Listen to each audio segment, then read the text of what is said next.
Mm-hmm. I bet. Just a minute. It lives, I see. Do you want to speak with Lolita?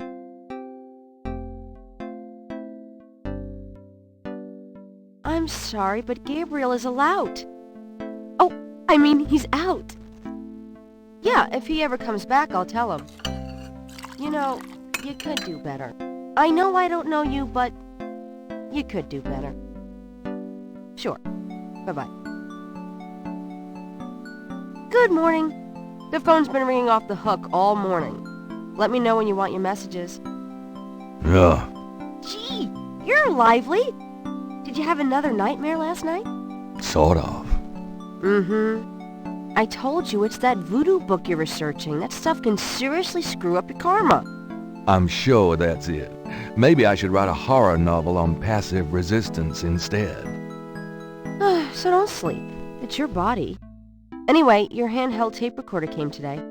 Really? Great. I can't wait to see what human rights you violate with this one. I can't wait to violate them. For example, if you would just let me... And I located some local voodoo references for you. Dixieland Drugstore and the Historical Museum of Voodoo. Both are right here in French Quarter. How would I ever manage without you? You? Give me a break. The devil himself couldn't change you. Well, if the devil had great legs, perhaps, like yours. And a riveting personality, I'm sure. Well, if you need any more research done, just ask. It's not as though we're swamped with customers. Handsome, isn't he? St. George Books could use some serious renovation, but Gabriel likes to think that the place has character. Don't mind if I do. Do what? Oh, nothing. St. George Books could... The books on the desk all need repair work. That shelf contains historical references, biographies of kings and queens, that sort of thing. The top shelf contained books on animals, including snakes and other reptiles. That shelf contains historical references, that shelf St. George book. St. George. That shelf holds used copies of the Dime Strife series, secrets of unsolved ancient UFO mysteries and such.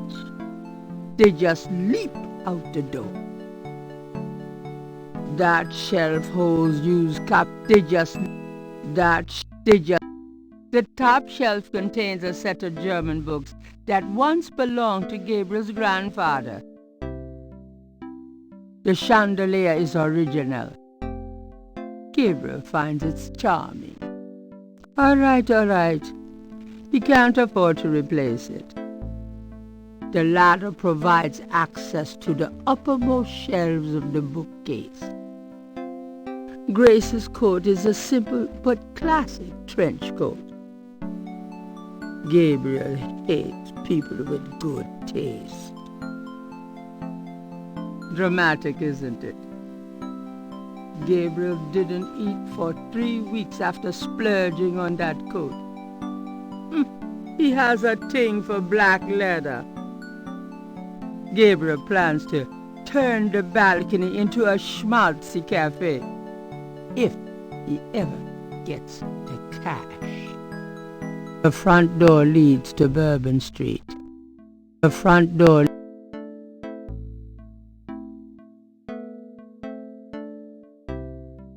The windows of St. George Books overlook Bourbon Street.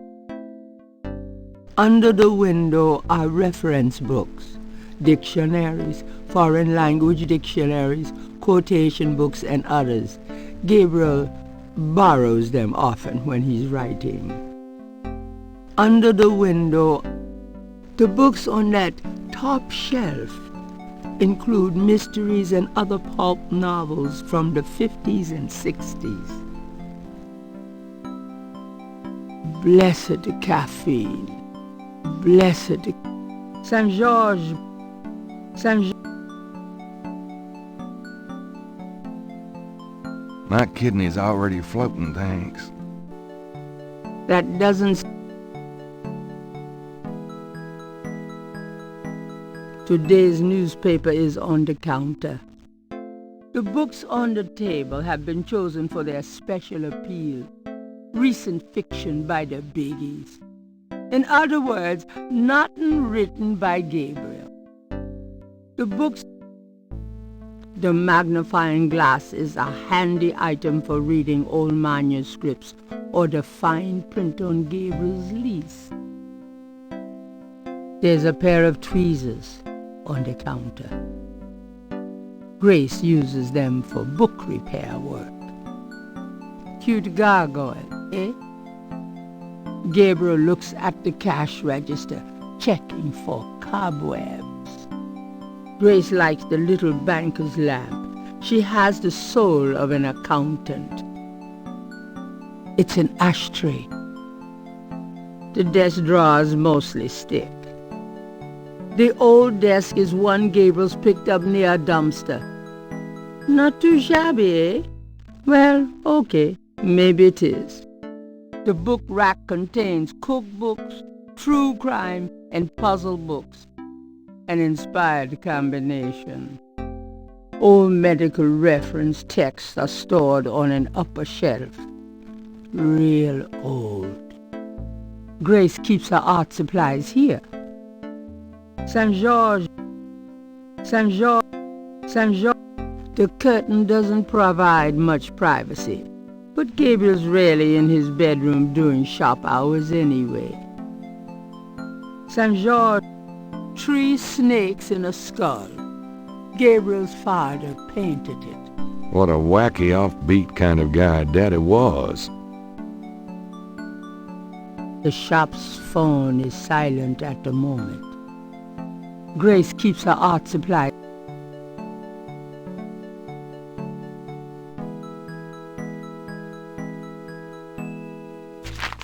Times-Picayune, dated June 18, 1993.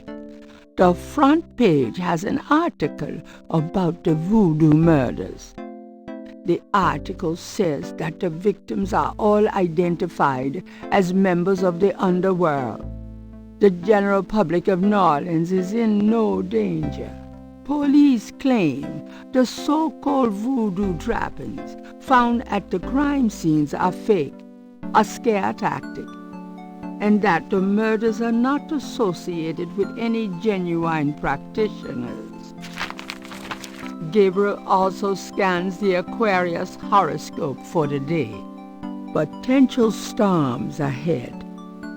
Proceed with caution and do not get involved with anything new at this time. Right.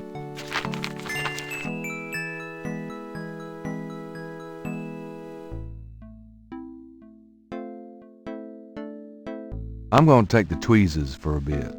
Good. You're beginning to look a little scruffy. Just trying to make you feel at home. Mind if I borrow the magnifying glass? No, Sherlock. Just bring it back when we get the next estate shipment. No problem. Gabriel doesn't need the ashtray. The desk is too heavy to be moved. It's certainly light enough, but rather useless, as Gabriel well knows.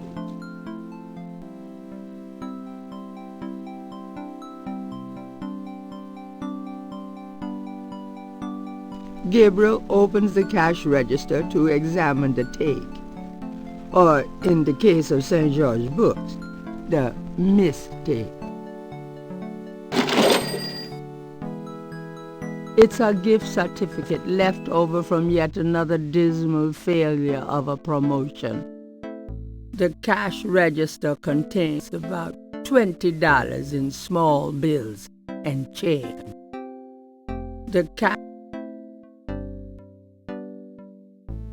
Gabriel, that's all the change money I have. Touch it, and you can kiss your hand goodbye. Would I do that to you?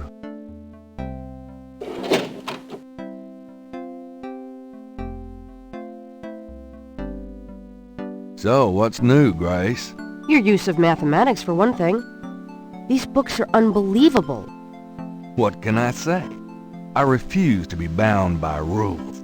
The strap marks on your bedpost speak otherwise.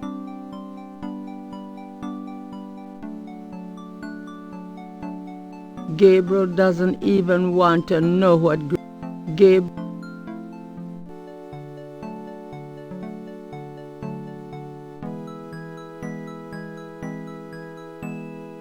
Got a minute, Grace?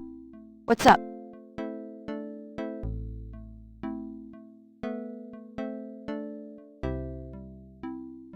What can you tell me about voodoo? I didn't know much of anything about it until you started researching it for your book. Now I know that it's active in the city. There's that shop and museum. It can clearly be dangerous in the wrong hands. You should be careful investigating it. What do you know about the voodoo murders? Just what I read in the paper, same as you. What can you tell me about New Orleans? Well, I've only been here 2 months, but I love it. It's so much more alive than any place I've been. It feels like anything's possible here. Tell me about yourself, Grace.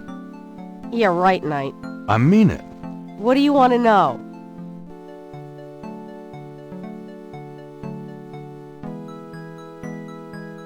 How do you like working at St. George's Books? Well, it's not exactly a huge intellectual challenge. Although the math in your record books could confuse Einstein. Still, I love old books, and it's a nice way to pay the bills while I explore the city for a summer. If you ever pay me, that is. What do you do after work? Well, I either go to my oil painting class or my Tai Chi. You know that. You know, you can go overboard with this improving yourself stuff. You don't want to alienate us mere mortals. I suppose I should just allow my mind and body to atrophy. Works for me. How old are you? Old enough to know about men like you. How come we haven't gone out yet? I'm still waiting around for that lobotomy. As soon as I get it, I'll let you know. Just tell me anything at all. I just got my master's in history and classics.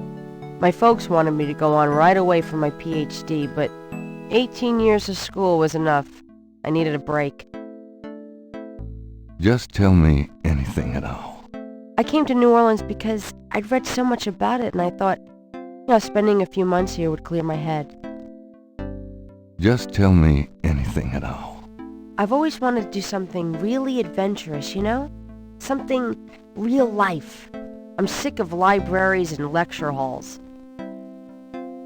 Nothing, I guess. Never mind. Suit yourself. Do you have messages for me? Dana called, and Susie left a message about a lawsuit. Awesome.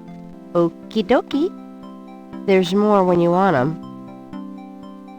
Do you have more messages for me? Your grandmother called. I keep meaning to get over there. What did she say? Did she sound good? She sounded great, and we had a nice little chat about you. Grace. Don't worry. I didn't go into detail about your cardinal sins. Not that anything about you could surprise her. She adores you anyway. She's my girl. But she said to remind you to stop by and go through your father's things. Okay. Do you have more messages for me? Here's a strange one. You got a call from someone named Wolfgang Ritter. He said he was calling from Germany. He told me it was urgent, maybe you should give him a call. Call Germany? Like hell. If it's really important, he'll call back. Well, fine. Let's just hope he's not with the German lottery for pitiful American authors. Do you have more messages for me? Your friend Detective Mosley called. Talkative, isn't he?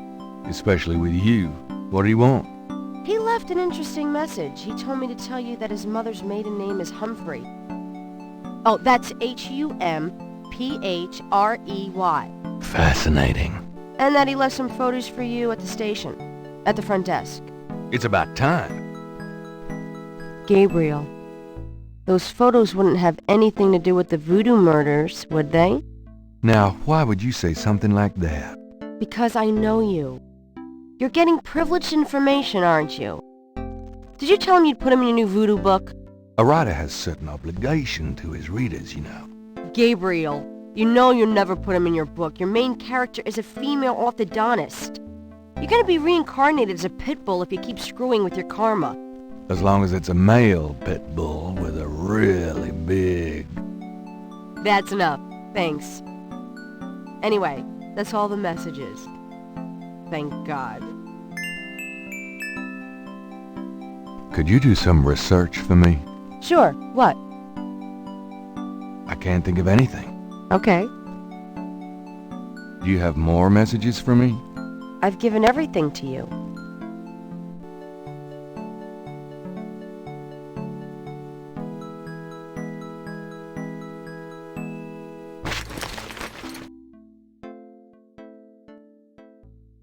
Gabriel's bedroom is also his office, studio, and library. Several dozen books, including a few of Gabriel's novels, occupy the shelves above his desk.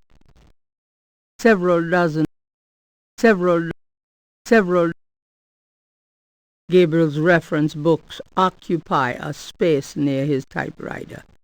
Gabriel likes a subdued lighting effect in his studio. The typewriter is beginning to accumulate cobwebs. Should I feel guilty? Nah. The typewriter... Nah. Gabriel's desk...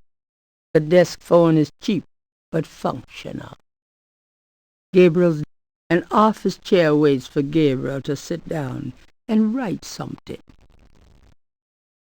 The wastebasket overflows with crumpled pages of mediocre glory. Gabriel's desk has been gathering dust. Gabriel's mini stereo isn't exactly high fidelity.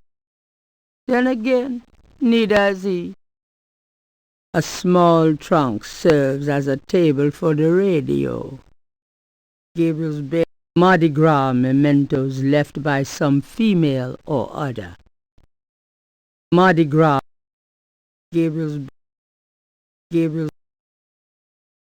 It's Gabriel's bed, unmade as usual.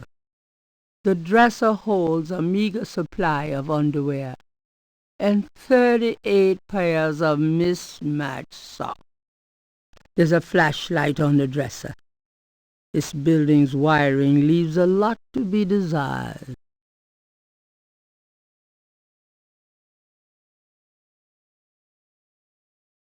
I might need a flashlight.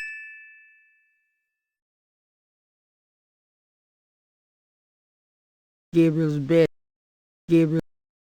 Gabriel likes a subdued lighting effect in his studio. A poster on the wall advertises Mardi Gras, the biggest party of the year in New Orleans. Gabriel's robe hangs on the wall. It's a bit hot for it in June, though. Jeans and T-shirts. Jeans.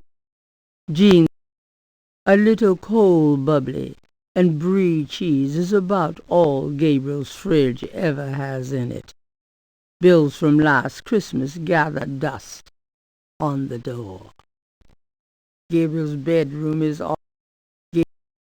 Gabriel's bed...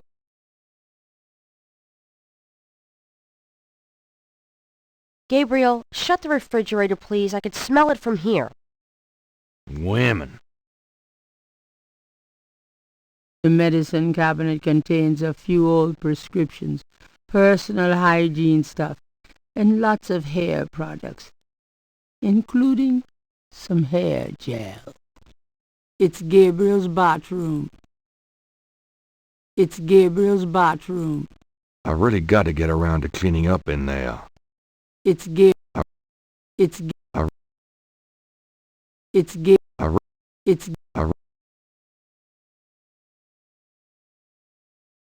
I'll take this hair gel. You never know when you'll need a touch-up. Gabriel might as well leave that here.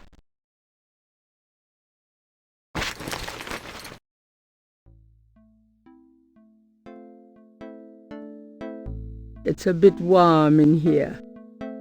Gabriel decides to wait until he leaves to put on his coat.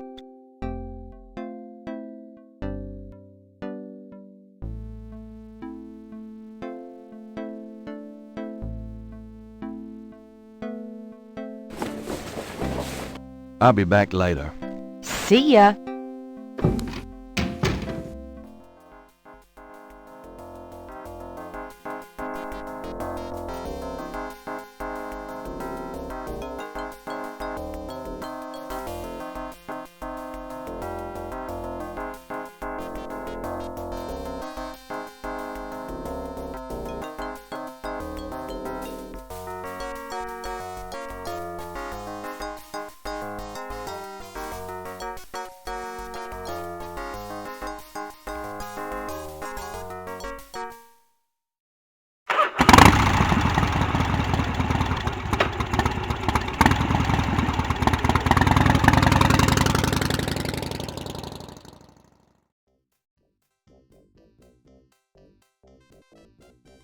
It's been overcast all week.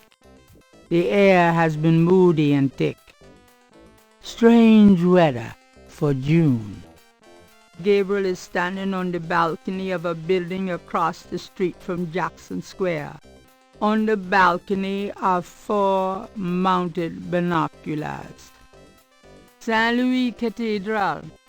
The original church on this site was built in 1724 and was named for Louis IX of France. That church burnt in the Great Fire of 1788. The present church dates from 1851. The presbytery. This building was begun by the Spaniards in 1795 after a fire in Jackson Square. It was intended for monks, but now it houses historical exhibits. The Pontalba buildings are historical landmarks, built in 1849 and 1850 as residential apartments. Jackson Square proper lies below. A fancy wrought iron railing marks the end of the balcony. Gabriel is standing. 4 pairs of binoculars are rigorously mounted on the cement floor.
Gabriel is standing in the lobby of his friend Mosley's precinct.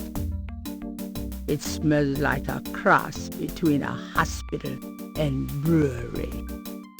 The official seal of the New Orleans Police Department highlights the tiled floor. It's an antique umbrella stand. Gabriel is standing. A swinging door connects the lobby and office areas. Gabriel can't read the bulletin board from where he's standing. There's a photocopy machine in the office area. Gabriel is... Mosley's office door is unassuming. unlike Mosley himself. A uniformed officer of the New Orleans Police Department. She's not bad. She's not bad. The desk sergeant looked like a poster boy for heart disease. 30 extra pounds between his armpits and his belt, and a complexion of consistency of grey oatmeal. In other words, a typical product of good southern cooking.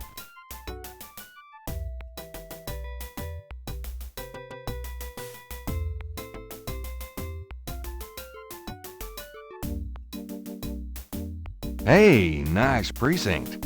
Think so? That's peachy. That means more to me than you could know. Hey, it's a beignet guy. Great, I'm starved.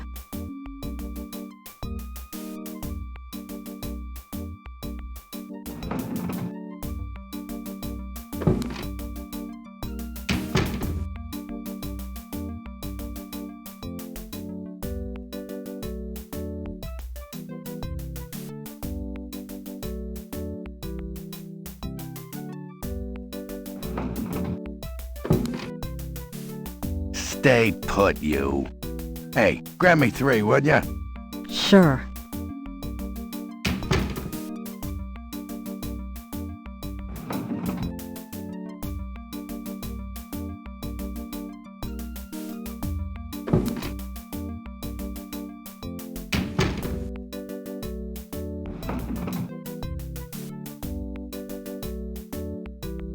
Thanks.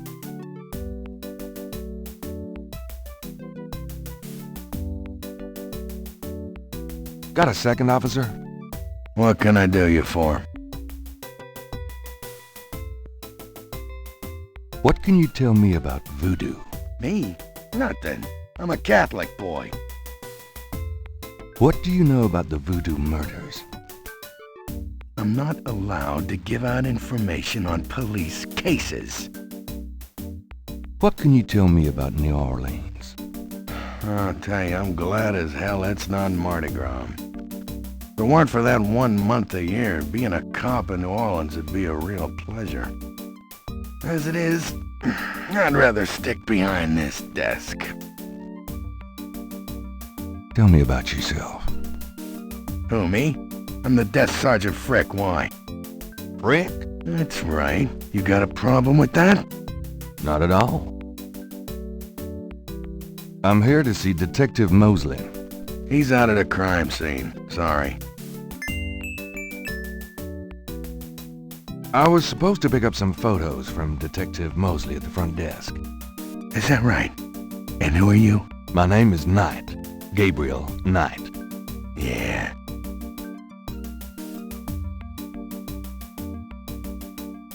Where is the crime scene? Is it related to the voodoo murders? Crime scene information is police confidential. We don't need any more looky-loos than are probably already there.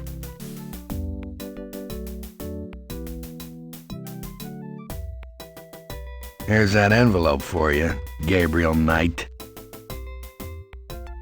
Thanks.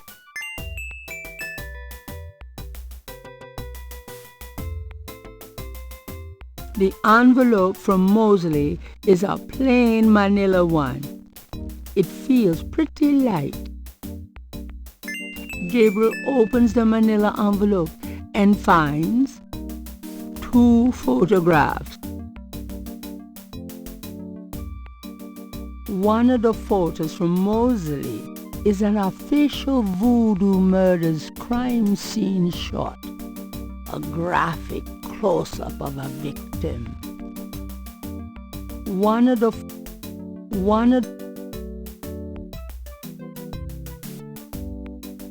The photograph of Mosley was apparently taken upon his graduation from the police academy. He had hair then.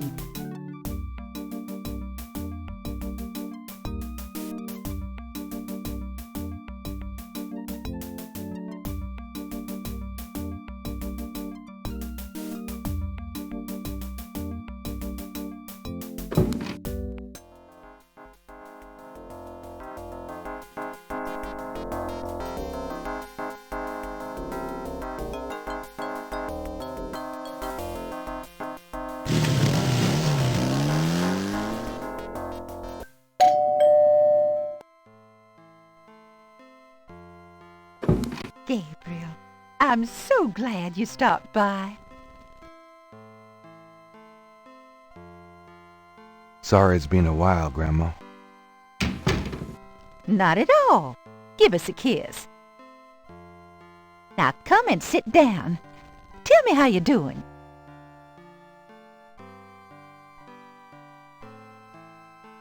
Gabriel grew up in this room. Just being here make him feel safe. And after about 5 minutes, claustrophobic. Gabriel. That's my gran. Adorable as always. You're such a tease. On the wall are portraits of Gran and Gramps when they were young. Gabriel's inherited some good-looking genes. Granny's knitting. She whips through that stuff like there was no tomorrow. The wood in the bin is southern pine and is probably fossilized by now. Mostly pictures of Gabriel, his dad, and Harrison Knight. Fresh carnations. Granny's favorite. Granny likes soft lighting. That clock has been in the Wright family, Granny's family, for centuries. The magazines in the bin includes issues of Southern Living, Ladies' Home Journal, and Macau's. The stairs lead up to the attic. Gabriel grew up. How you been, Gran? Just fine, dear. I'm sorry I bothered you at work, but I was hoping you'd get a chance to go through your father's things in the attic. Don't be silly. You can call me anytime. Can we talk, Gran? Of course, my boy. How can I help? What can you tell me about voodoo? Voodoo? What an odd question, Gabriel. Of course, you always were interested in monster movies and all that other weird stuff. You get that from your father and granddad. I don't know anything about it, dear. Of course, it was very big in New Orleans at one time, but you don't hear about it so much these days. Too much else in the world to worry about, I guess. What do you know about the voodoo murders? Oh, Gabriel, nothing. And I don't want to. I sometimes wonder what this world is coming to. What can you tell me about New Orleans? New Orleans is very southern. Of course, though, not as much as it used to be when I was a girl. It's gotten much more influenced by the East Coast and that California stuff. Still, it hasn't changed as much as other places, I reckon. We've always been happy here.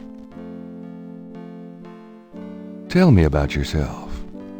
Me? Oh, surely you have something more interesting to talk about. Oh, come on, Gran. All right, dear. What do you want to hear?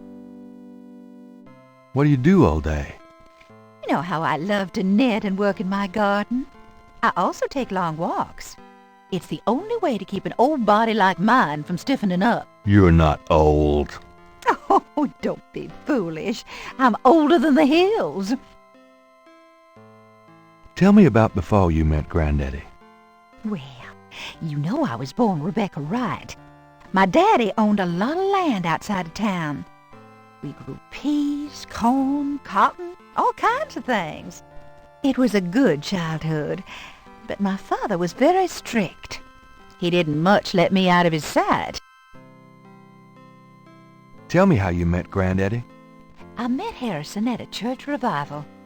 There was a traveling preacher back then, a big fella named Reverend Jim. I even remember his slogan, "Come to me to find your way." Your granddad was sitting right behind me and my girlfriend Alma, and at one point, old Reverend Jim was flinging his hair around with his fire and brimstone antics, and a piece of it, one of those small add-on-dos for men, went flying off. I swear, Harrison and I were the only ones that noticed. We both started laughing to beat the band. Everyone looked at us like we were a couple of loonies. It was then I knew that he was for me. How you feeling these days? Fit as as a fiddle, and don't you worry your head about it. Just tell me anything at all. I had your father when I was 22. The doctors told me I couldn't have any more after him, so I'm afraid I spoiled him rotten. Just tell me anything at all. I never loved any man but your grandfather, and I never will. Just tell me anything at all. I hate to admit it, but I was a jealous little thing when your granddad and I were younger. I loved him so ferociously, and he did attract the eyes of the ladies, whether he wanted to or not. Oh, nothing, never mind. All right, dear. Tell me about our family. Who would you like to hear about? Your granddad, your father, or your mother? Tell me something about Granddad. Your granddad immigrated to America when he was 21. He worked his way through school, met and married me, and we had your father, Philip.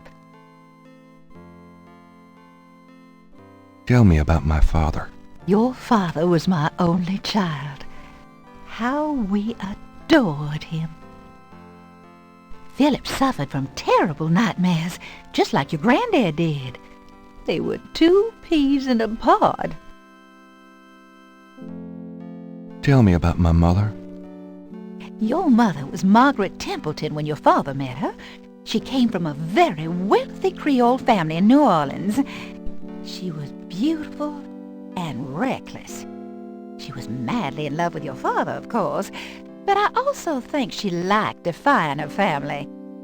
Since you're so interested in family history these days, why don't you go by St. Louis Cemetery No. 1 and visit the family tomb? It would be a sweet gesture. Maybe I will. You know, you get prettier every time I see you. Oh, you.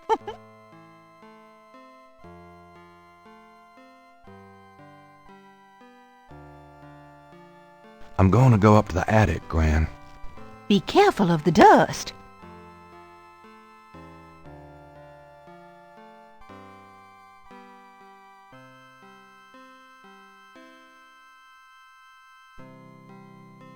Grandma's attic is a storehouse of forgotten treasures and useless junk. A skylight lets welcome sunlight into the attic. The old velvet curtains hung in the parlor before Gran lightened up the place. Grandma's attic is... It's a lady's hat from the 1920s. From Gran's Virginia Woolf period. That tennis racket probably hasn't served a ball since the 40s. Gabriel has seen these ornaments every year at Christmas for as long as he can remember. These old picture frames have been up here for years. That must have been the year Granddaddy caught Santa on the roof. It's an old, dusty bicycle tire. Grandma's attic. That box of knick-knacks has been up there for at least 5 years. There's a sketchbook on the chair that Gabriel vaguely remembers as his father's. The sheet-covered upholstered rocker used to be in Gabriel's nursery. It's one of Grandma's old parlor tables. Grandma's... The old trunk looked like it's gone to hell and back. An elaborate mechanical clock, probably of German origin, is among the discarded treasures of the attic. It doesn't seem to be running at the moment. The brass bed frame is from God knows where. I think I'll take Daddy's sketchbook with me.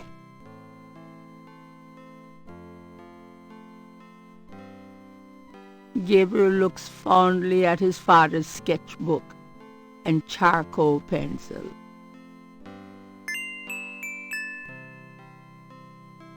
Images haunt the pages of Philip Knight's sketchbook, the way they must have haunted his mind.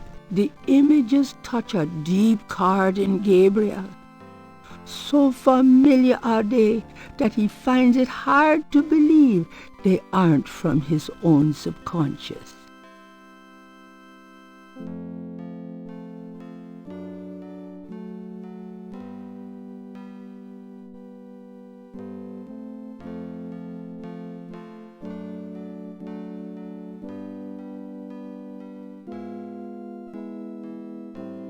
The face of the clock is hand-painted. An elaborate mechanical clock, probably of German origin, is among the discarded treasures of the attic. It doesn't seem to be running at the moment. A ring of 6 symbols surround the face of the clock. A sword, a sun, an angel, a noose, an eclipse, and a dragon. There's an interesting design in the base of the clock. A key winds the clock's mechanism. Nothing happens. The ring of symbols does not appear to have any mechanical function, but it does move.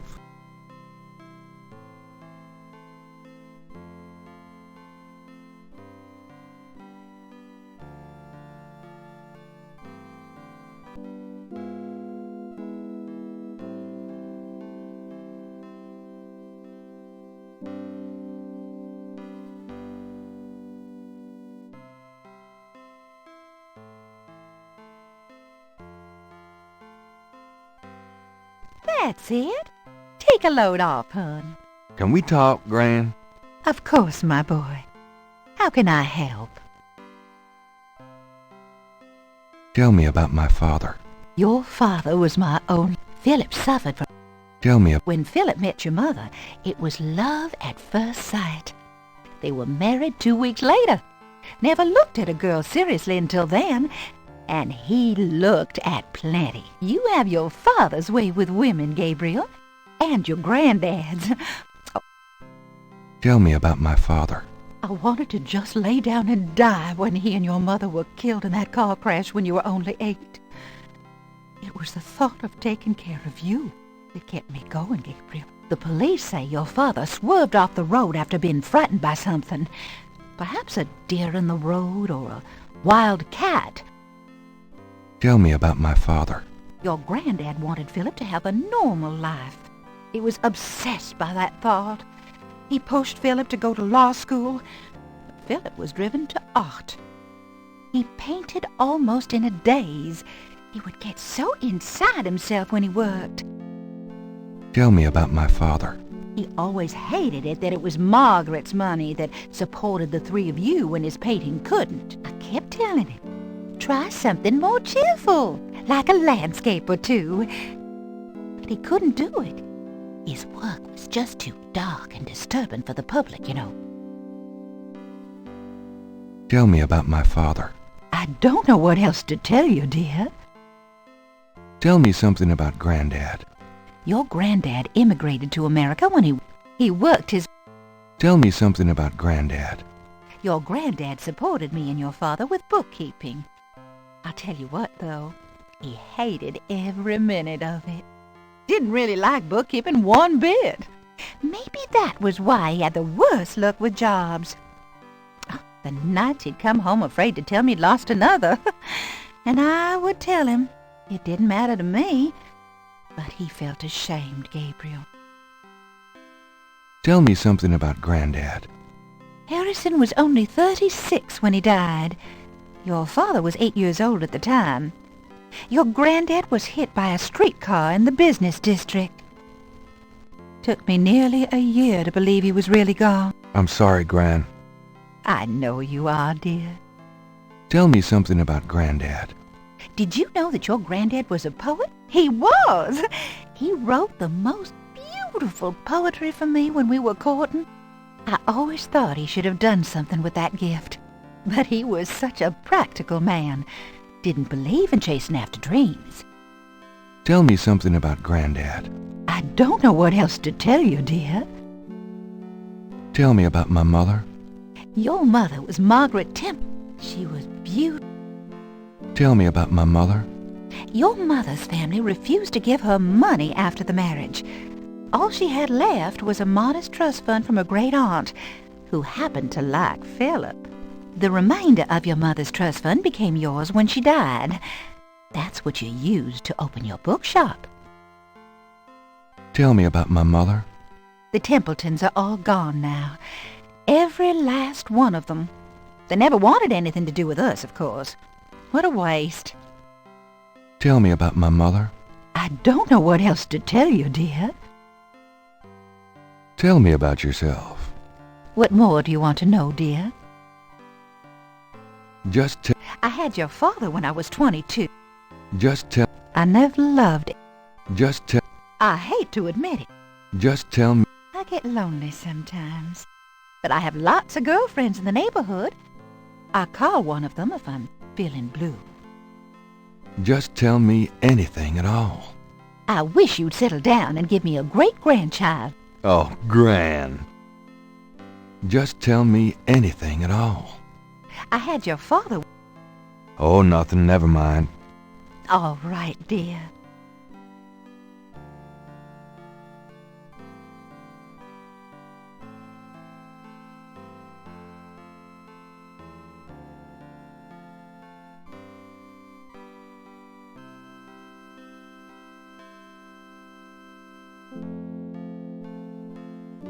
Does this mean anything to you, Gran?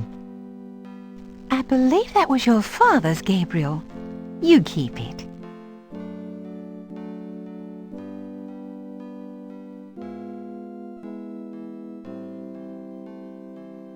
Well, Gran, I better get going. All right, dear.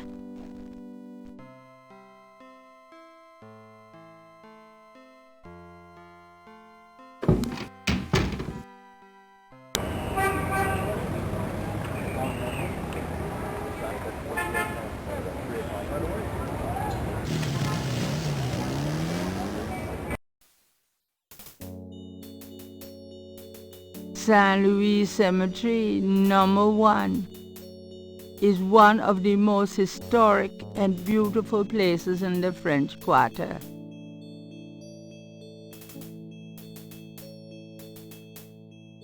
The marks are reddish in color and reminds Gabriel of crosses.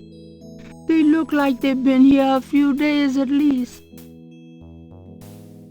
This is the tomb of Marie Laveau, Voodoo Queen of New Orleans. Odd-looking marks adorn the Laveau tomb wall.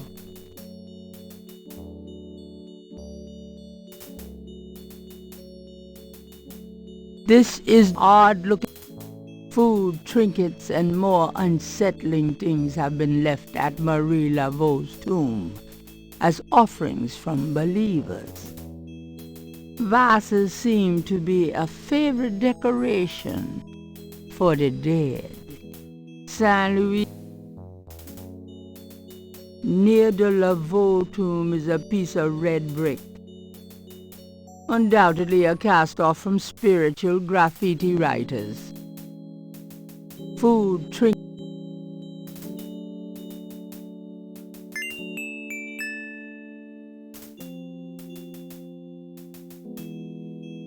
New Orleans is famous for its above-ground tombs. The high water table prevents bodies from being interred underground. The name Ross is inscribed on this old tomb. A marble snake. Now that's cheerful. Vases seem.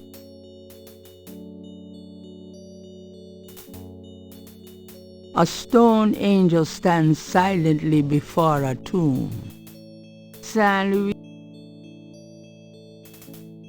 This old tomb is in a sorry state of disrepair. There's probably no one left in the family to maintain it. It's an imposing marble tomb from the last century.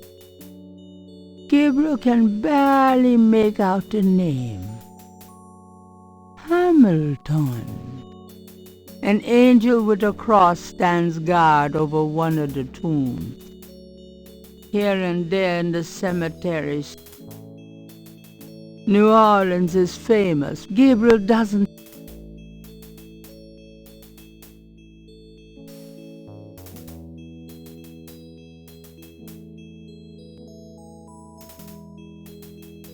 This above-ground tomb is only large enough to accommodate one resident. A statue of a small child clings to a cross atop the right tomb.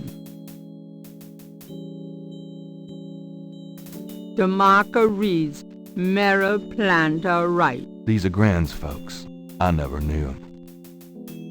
The marker reads, Franklin Wright. These are Grand's folk. The mark Granddaddy.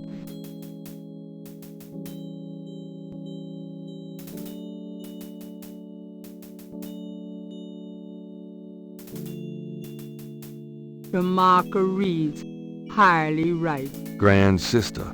She died young. The marker reads, Philip Knight. Daddy.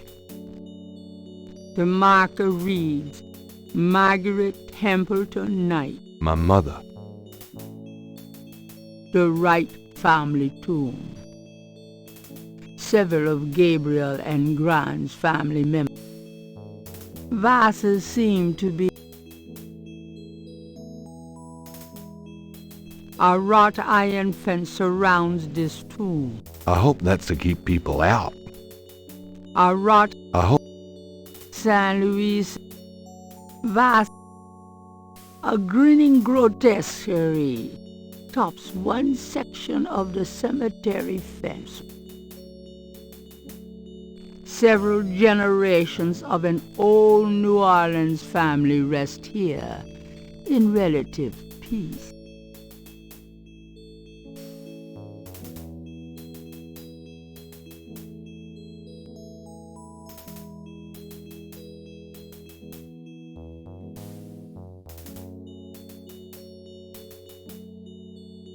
This tomb is smaller than most others in the cemetery. Kind of a pup tent for the dead.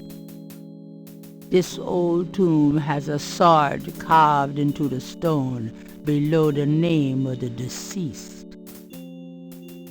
A stone angel leans down to gaze at something unseen. A stone.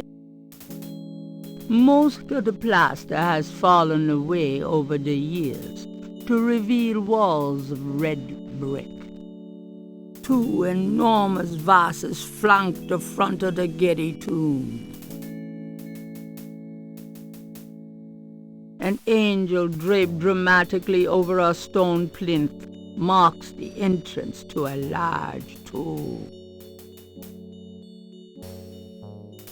Another ancient family tomb of the type St. Louis Cemetery is famous for. The imposing tomb is elaborately labeled Getty. The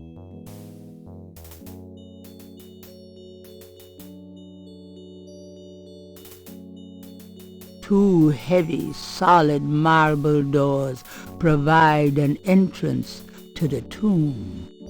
There's a small marble plate near the tomb doors.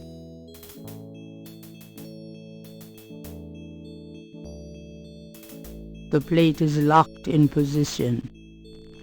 There's a keyhole on the plate, but Gabriel can't operate that without a key.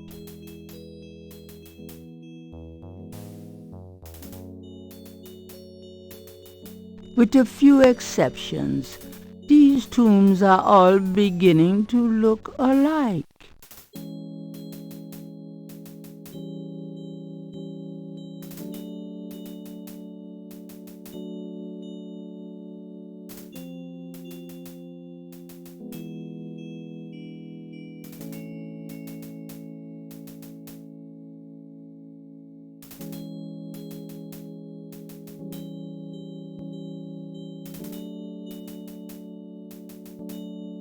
An old man tends the cemetery with movements akin to a slow drawl.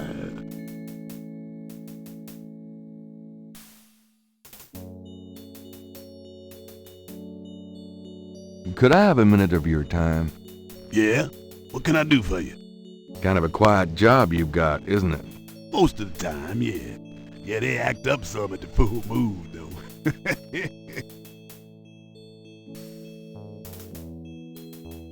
Mind if I pick your brain a minute? Go ahead. These folks ain't in no hurry. What can you tell me about voodoo? They say it was part of an old religion from Africa, brought here by slaves. What can you tell... I don't really care to talk about it. I don't do it none myself. What can... I don't... What do you know about the voodoo murders? Ain't it just awful, them finding those bodies with voodoo things around them? I don't think there's any real voodoo going on. Somebody's trying to cover their tracks is all. What do you know? I told you all I know about that. What can you tell me about New Orleans? Seem like everybody want to visit New Orleans at least once in their lives, and they love the cemetery tour. I see tourists in here every day of the year. What can you tell me about... There's lots of things to see here, but none are as beautiful as the St. Louis Cemetery #1. What can you tell me about... Hey, if you want to know more, you should ask somebody else. Tell me about yourself. My name is Toussaint Gervais. I'm the watchman here at St. Louis #1. What exactly do you do here? Oh, I keep the place tidy, course, but a big part of my job, too, is looking out for the grievers, you know. People come to pay their respects, and they need looking out for. Sometimes they so grief-bound they don't know what they doing. Tell me about yourself. That's about all there is to say. Tell me something about St. Louis Cemetery #1. You know why the dead are buried in tombs and not in the ground, don't you? The water table's too high. Them coffins would float right out of their graves. Them dead would go floating right down into the water. Course, if it were Mardi Gras, nobody'd even notice. Tell me something about... It's a historical place. People buried in here from the Civil War and back further, too. Take a look around, you'll see. Tell me something... Just look around, You get the feel of the place.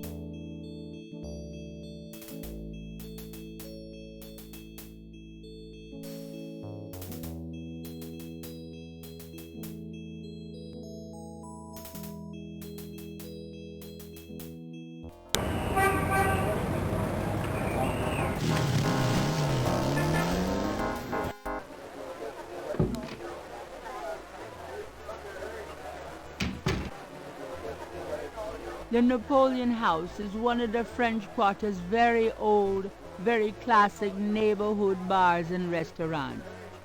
Gabriel is found here frequently. Several fine old oils line the walls of the bar. The bar is a 19th century antique in lovingly polished walnut. It's a bust of Napoleon. How apropos. A chandelier casts a dim glow over the room. A street drummer has found a spot outside the Napoleon house.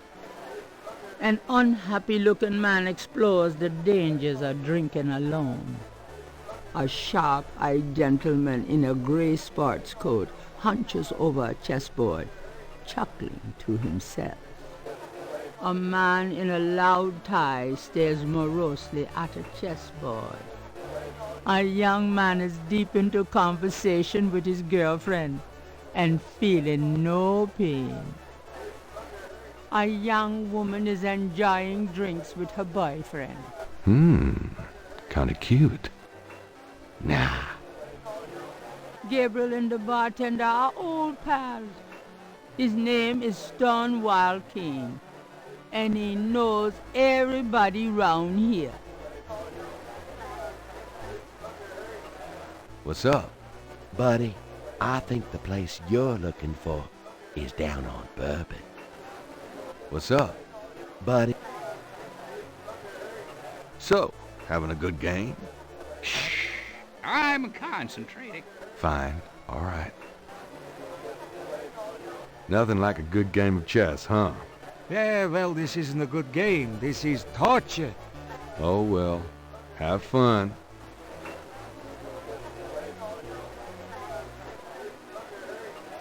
Hi. How's it going? Could you excuse us? We're talking here. Hello there. Excuse me? I was talking to the lady. And she was listening raptly, I'm sure. Can I ask you some questions? Sure. You want to know my son? On second thought, I don't think you could help. Forget it. Can I ask you some questions? I'm trying to be with my lady here, pal. Far be it from me to stand in the way of romance. Sorry to bother you, but could I ask you a few questions? I'm not the chatty type, am I, Sam? No, you old bastard, you're not. Besides, I'm busy sucking poor old Sam dry. Go bug someone else. Ah, you're a real sweetheart, Marcus, you bastard. Excuse me. I hate to interrupt your game, but could I ask you a few questions? What game? This isn't a game. It's a slaughter. He's right, you know, so let me die in peace, would you? Can I ask you some questions? I'm here to relax, friend. Buzz off. Right. Sorry.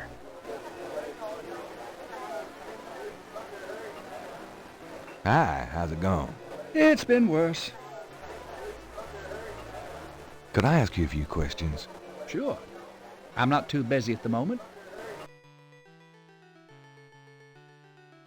What can you tell me about voodoo? Voodoo? I don't believe in it myself. I invented a drink once called Laveau's Tomb, but it wasn't very popular.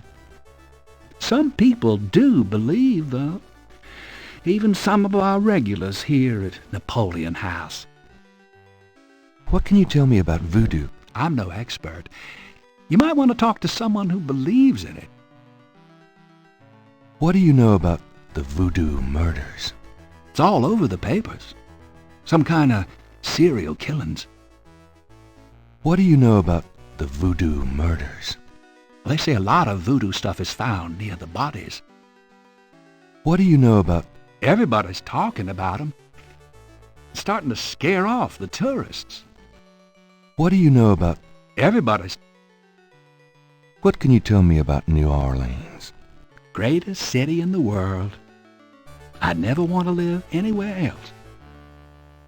What can you tell me about... This city must get 1 million tourists a year, especially around Mardi Gras. What can you tell... A lot of people come here 'cause they think it's mysterious. All that talk about voodoo. What can you tell... You should probably find a book on the subject, you know. Tell me about yourself. A good bartender listens to other people's life stories without telling his own. Tell me about... A good... What can you tell me about your regulars in here? This crowd, the ones you see, are mostly regulars. That guy and girl in the corner come here a lot. When they're not fighting, they're all over each other. In other words, they're in love. What can you tell me about your regulars in here?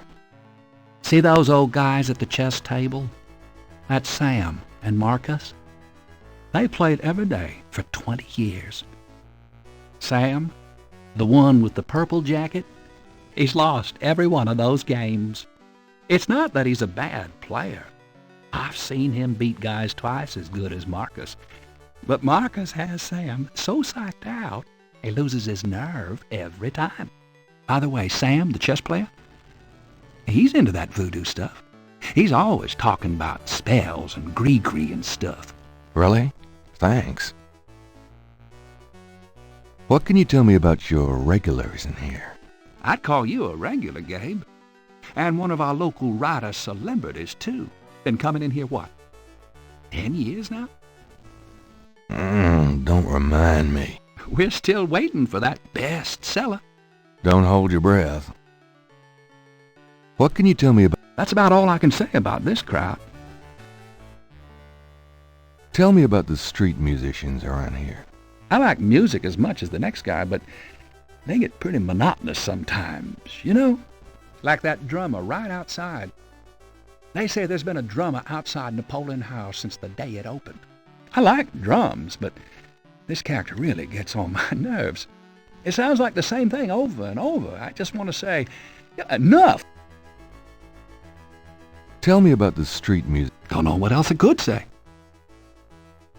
So what has Sam told you about voodoo? Well, about 50 years ago, Sam was too shy to talk to this pretty girl he was in love with.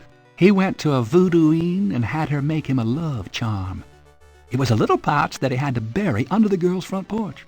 Well, he buried the pouch, and the next day he went up and talked to the girl, and sure enough, she didn't reject him.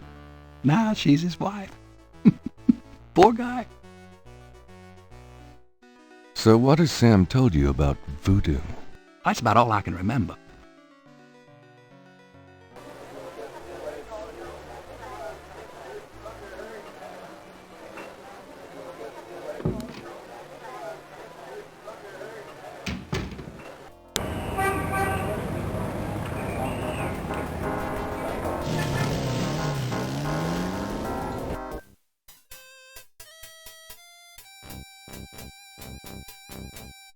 A police officer is either off-duty or patrolling the park, or both. People seem to be enjoying the park, despite the lack of sunshine. Anyone seen Jill? A cop has driven his motorcycle into the park. Something Gabriel would probably never get away with. On the motorcycle is a police radio.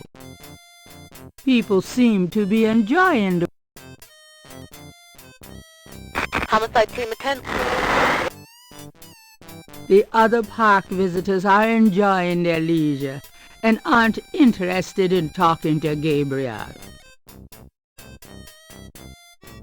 A blues band entertains on the lawn. Now that's music. Anyone seen Jill?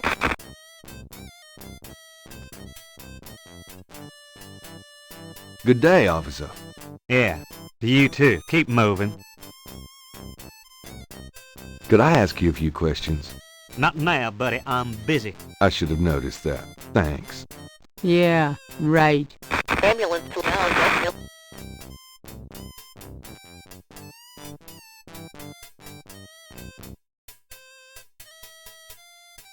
Gabriel likes his own cycle much better.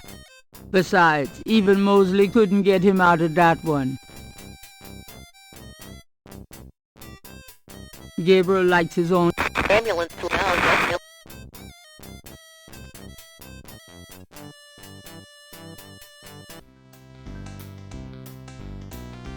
That jazz band is pretty good.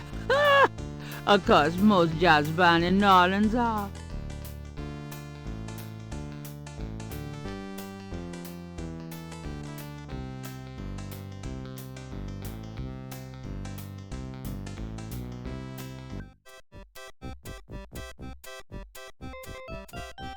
A Cajun band, inventive as always with their instruments, is having a good old time on the lawn. Funny how catchy that toe tapping can be. Jackson Square is a good place to rest while exploring the French Quarter, and a great place to be entertained by local performers. A bronze statue of Andrew Jackson marks the center of Jackson. You white-faced geek! You want to eat my fist? Jackson Square is one of those mimes. Oh boy.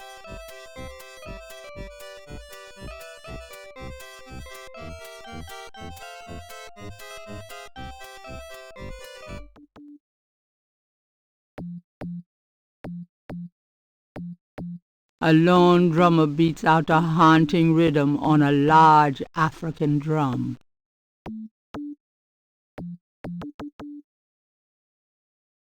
The drummer is busy.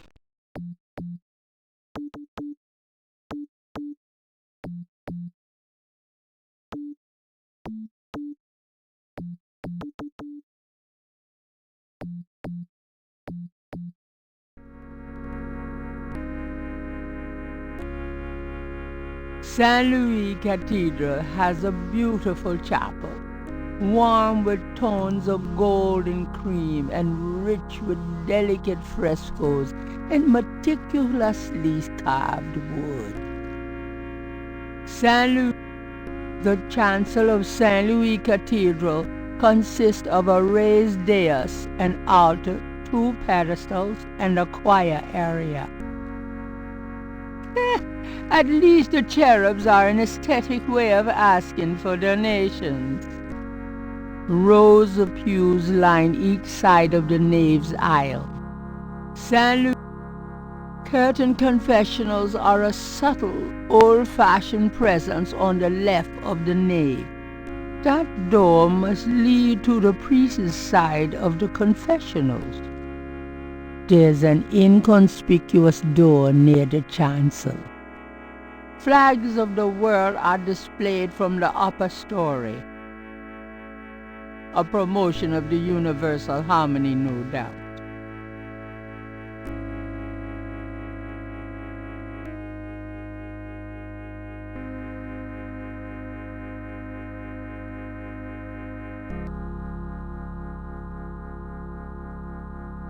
This small nook must be used as a ready room for the parish priest. It's small, cool, and has a faintly institutional feel. It's a picture of Christ. A crucifix adorns the wall. A padded red bench provides seating. There's a box of white priest's collars in the closet. The closet shelves are stacked with the odds and ends of a saintly life. In other words, nothing Gabriel is familiar with. The closet in a freshly starched black priest's shirt stands out against the white robes in the closet. The small green candles. Could that mean something? Probably not. The vase adds a nice touch. The small...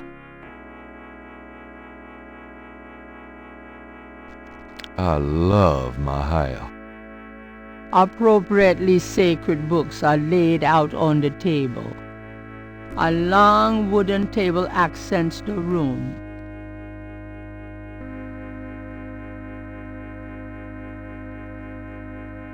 I can't resist black.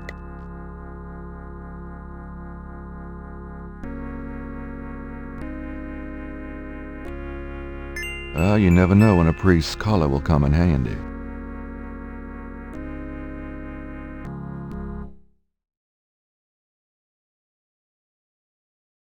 Gabriel cannot go in there.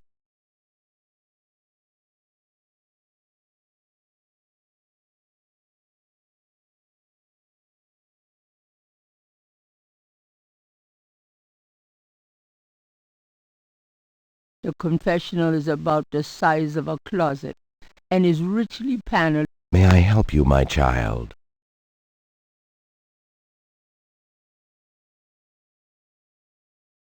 Can I ask you a few questions? The confessional is not the best place for interviews, son. You can contact the parish offices if you need private counseling. I understand. Thanks, Father. Is there anything else? Could you give me a blessing? Do you feel the need for a blessing, son? You wouldn't believe me if I told you. All right. If it... There's a knothole about the size of a quarter in the wood paneling on that wall. The confessional is about the size of a... It's a cushion kneeler. There's a small shelf under the meshed window. A meshed window provides access to the confessional from the priest's booth. The confessional is about the size. The knothole is part of the paneling.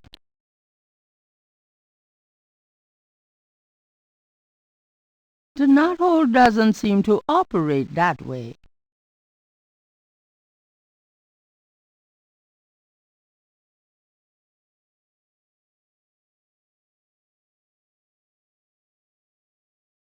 The confessional is about the size. May I help you, my child?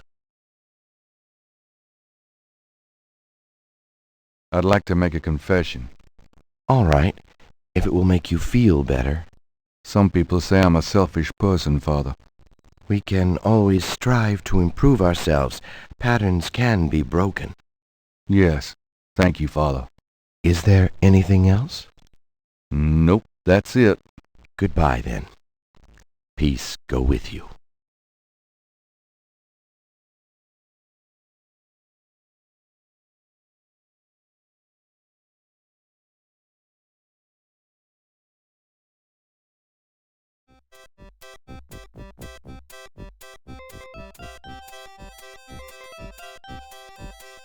You white-faced geek! You want to eat my fist?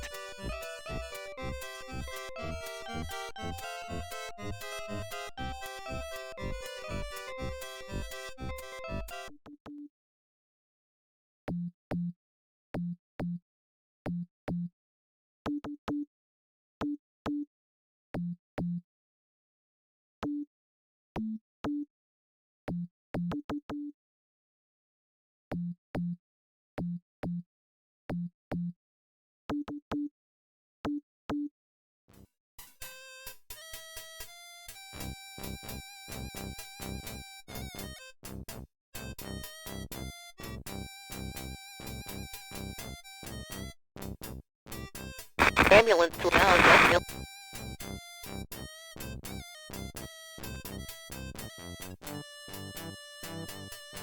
Oh man, go bother somebody else. Why, you nasty thing, you. I'll call the police, I will. Homicide team attend.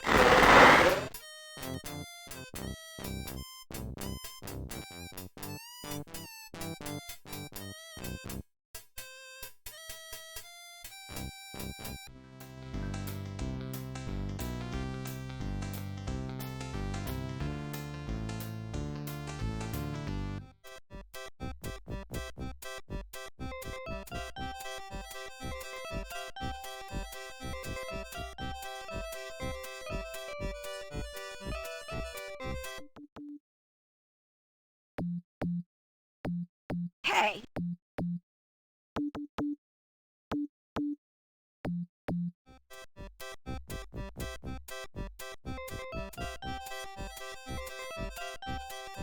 Why, you nasty.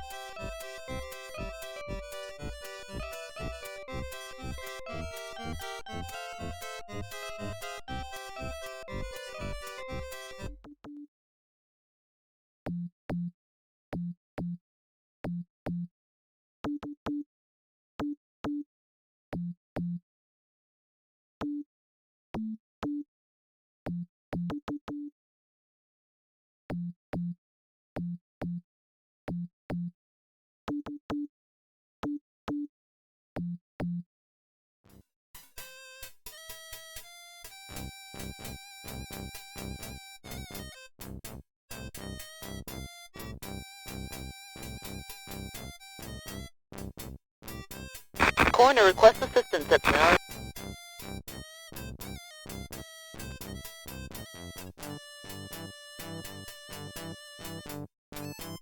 Hey, cut that out. I told you to stop that.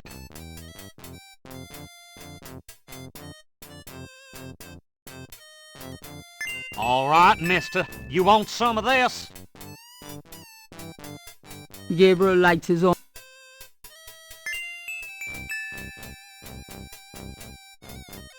Gabriel picks up the headset and listens. Ambulance 911, have you located the crime scene? They've radioed for you 3 times. Damn! Did you say it was north of the Lake Retreat Country Club? South. Lakeside Drive north of Piedmont Pier, south of the country club. Man, I don't know if it's the clouds out here today or what. Good thing this guy's already dead. Everyone's having trouble. Must have been hallucinogens in the coffee this morning. It's just so misty out here or something. Hey, I see a squad car. Got it, Molly. Thank God. Have a good one, 911. Interesting. Stupid mime. Hey, you! Get away from that bike. Sorry.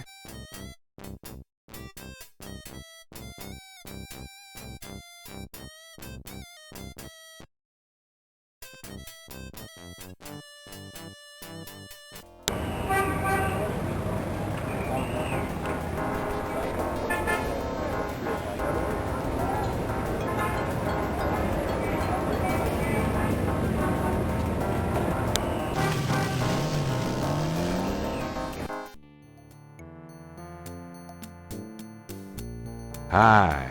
Uh-huh. The Dixieland drugstore is crammed from top to bottom with strange merchandise, some or all of which seems to be related to the practice of voodoo. The proprietor doesn't look especially friendly.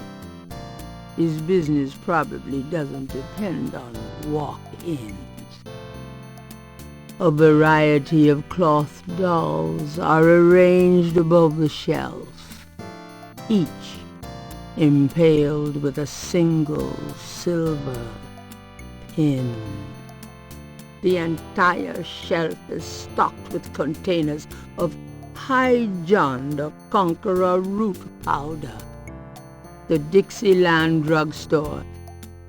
The poster reads, "Power will be yours when you use Papa Legba's power drawing incense and Master Power oil. Buy some today." The mask appears to be made from a real crocodile head. It's a mannequin wearing a crocodile mask. The shelf holds containers of dried items, flowers, grass, black cat bones. In this case are super concentrated fixing oils and packages of pins. Lodestone powder.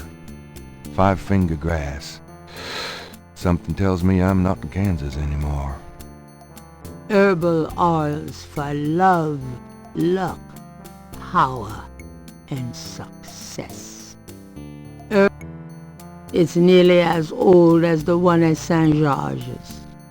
Root bags, curio boxes, and magic candles, sold as curios only. We cannot guarantee results. This case holds candles with names like Love Drawing Candle, Confusion Candle, and Black Devil Candle. If only they sold a figure out what the hell is going on candle. Ropes of garlic hanging from the ceiling. I'll know where to come if I ever have a vampire problem. Voodoo and hoodoo. The craft as revealed by traditional practitioners by Jim Haskins. Available at Dixieland Drugstore and other fine stores. The dust on those boxes is older than Gabriel. The Dixieland.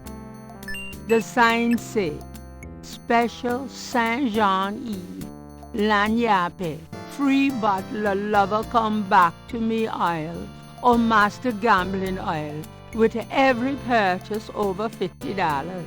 Lagniappe.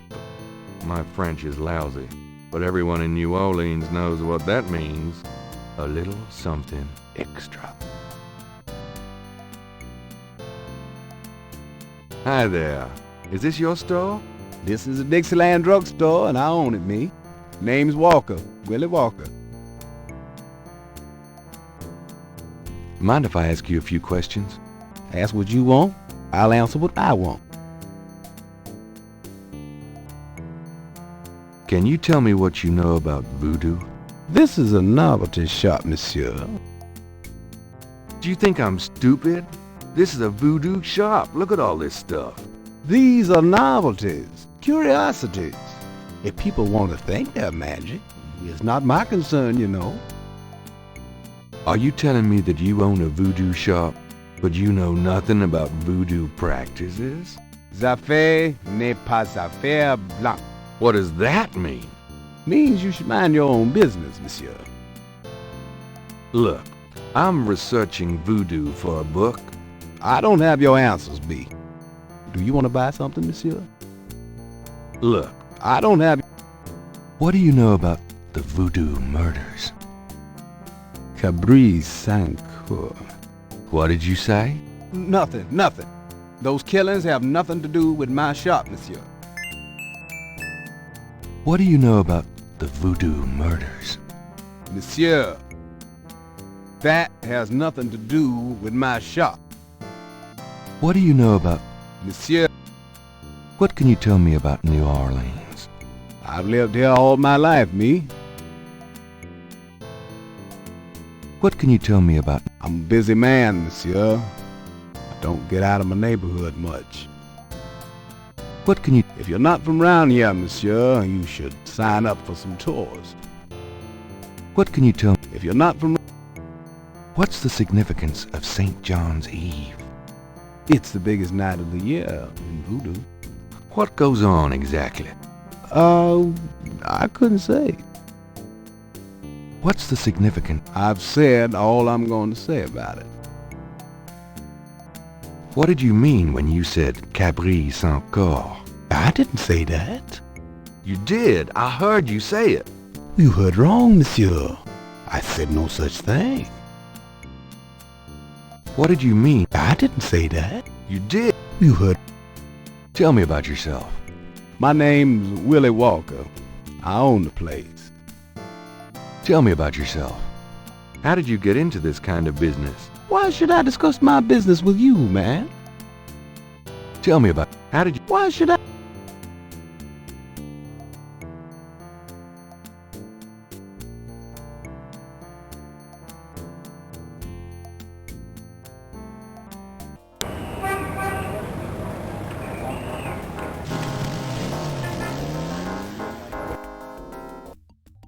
Hi. Look around all you want. Okay, thanks. The Historical Voodoo Museum is brimming with items authentic and original. A street drummer has settled outside the museum. On the table is a small coffin, so small in fact that it would only fit an infant. Charming.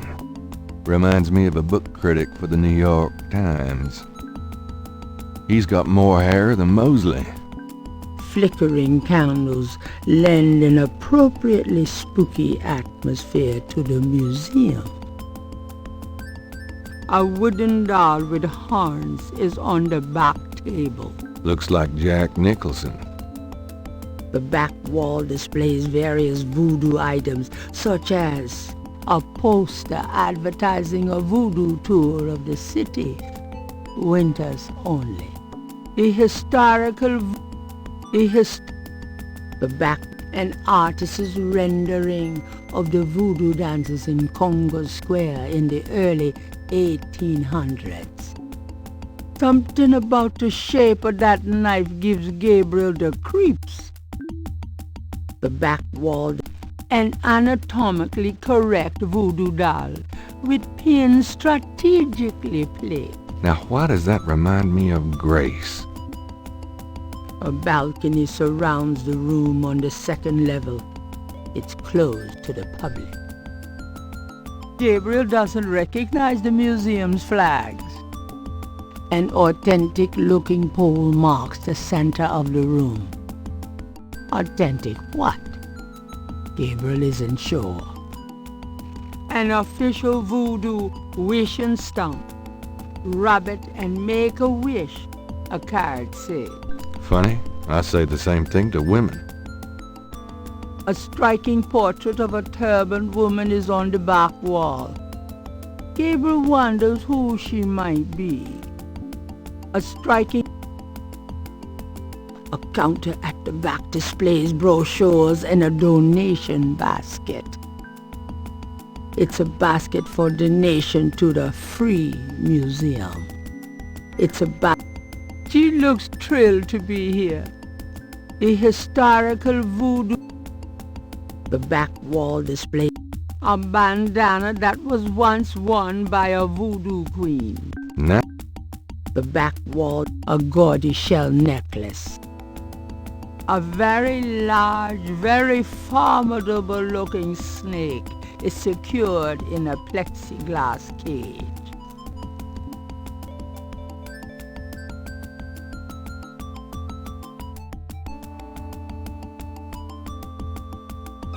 I wish my publisher would actually promote one of my novels for a change.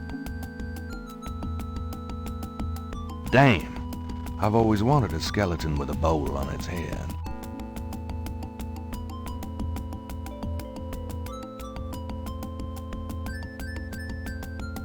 So, how's the museum business? I don't know. I don't normally work here. Could I ask you a few questions? I wouldn't be much help. You should talk to Dr. John, the owner. He'll be back tomorrow. I see. Thank you.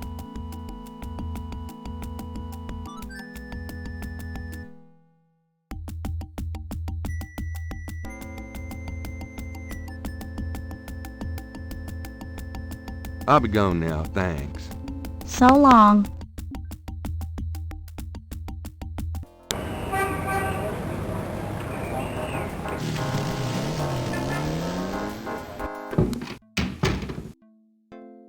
Hello, beautiful. It's me. Really? I forgot you were gone.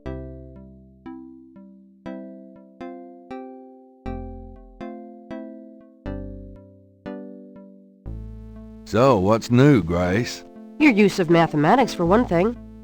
These books are unbelievable. What can I say? The strap marks on your bedpost speak otherwise.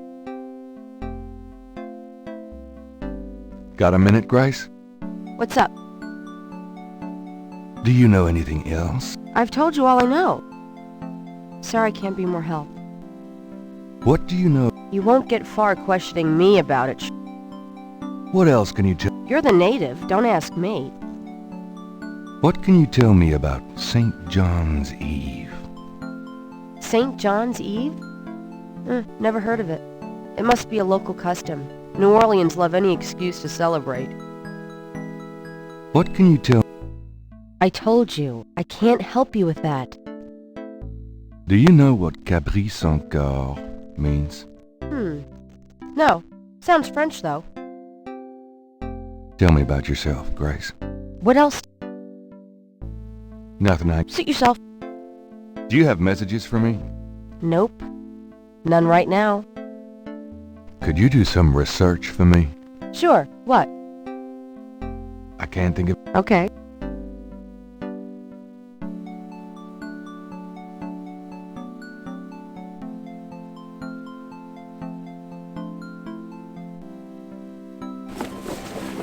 I'm out of here. Try not to sell out the store while I'm gone. Uh-huh.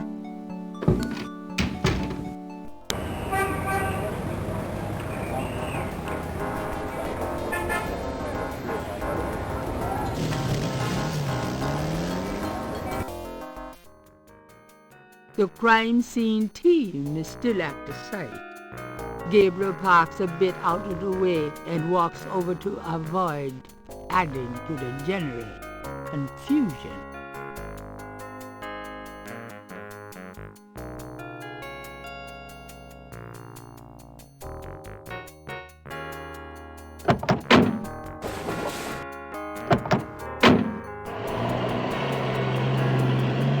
Hey, mostly. Huh? Knight, you wiener, I told you not to call me that. Feeling jumpy? Who, me? Don't be stupid. How'd you find me? Oh, I was just driving by.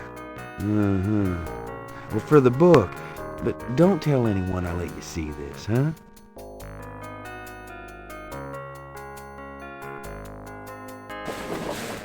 It's another one, as you can see. Same M.O. and no frickin' clues.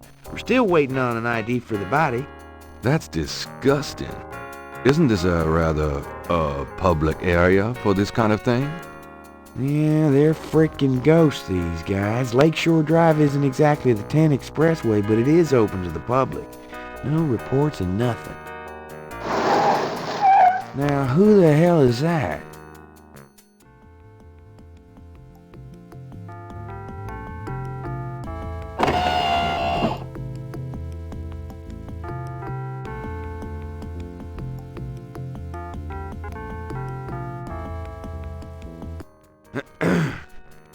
Good day, Miss Getty. What's going on, officer? Detective Mosley, ma'am. We've got a little problem here, but nothing for you to be concerned about, Miss Getty. I see. Thank you, detective. And good day, gentlemen. Whoa, I'm in love. Forget it. That's Malia Getty. She's about as far out of your reach as the moon. Probably on her way to meet some guy with a yacht right now. Near here? The lake's a popular place for country clubs. If she's out here a lot, maybe she saw something or heard something. Man, nobody ever sees or hears nothing. I told you. Besides, you just don't go around bothering people like her. We've about wrapped it up, sir. It's another clean sweep. Yeah, let's get the meat wagon moving then. Do you want to leave an officer here, sir? Nah, just leave the tape up for a few days. Yes, sir. If you'll excuse us, sir, we'll take him away.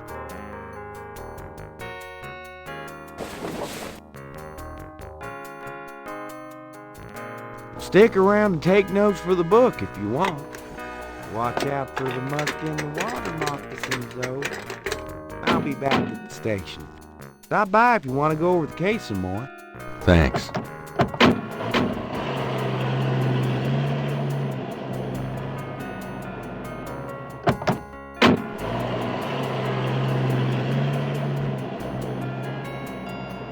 Gabriel is on the sand and clay shore of Lake Pontchartrain, at the site where some poor bastard got to see who the voodoo murderers really are.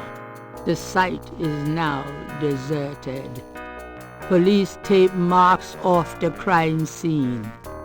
The trees on the banks of the lake are mostly oak and elm, very old. Lakeshore Drive runs round the entire lake. This is a particularly lonely stretch, but it's still a public road. Out damn the spot. Will these pristine banks ne'er be cleaned again? Lake Pontchartrain is impressive. It measures 24 miles across and stretches as far as the eye can see. But you wouldn't want to swim in it. The banks of Lake Pontchartrain are rich with clay deposits. There seems to be a pattern to the lines in the sand, but if there is a pattern, it's smeared. There's only one small area that's clearly defined.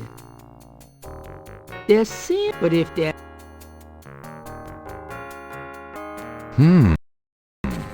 Let me try to get this down.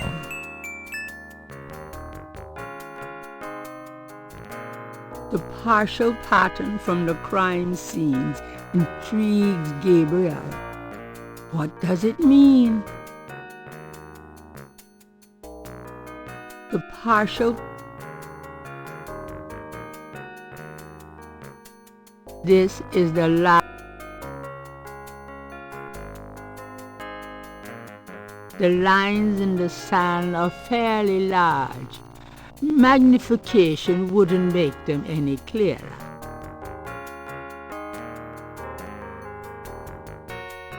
Gabriel is... It's extremely big. bloody sand. It's extreme. It's a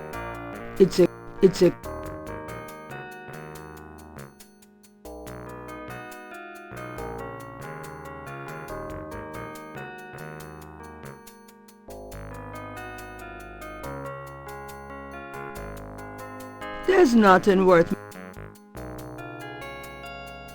It's very large grass. It's very.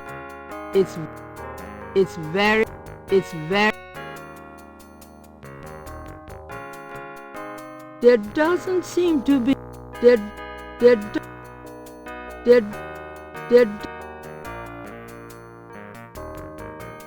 There's nothing.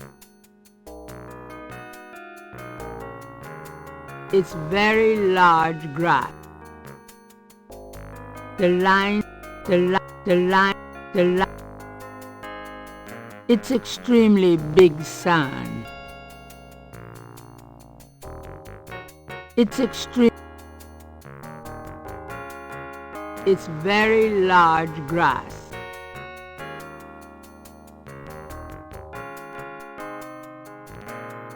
It's very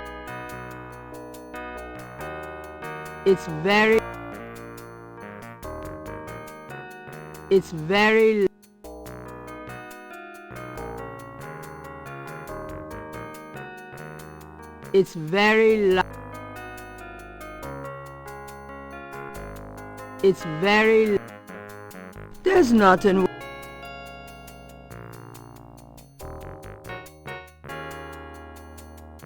There's nothing. It's very.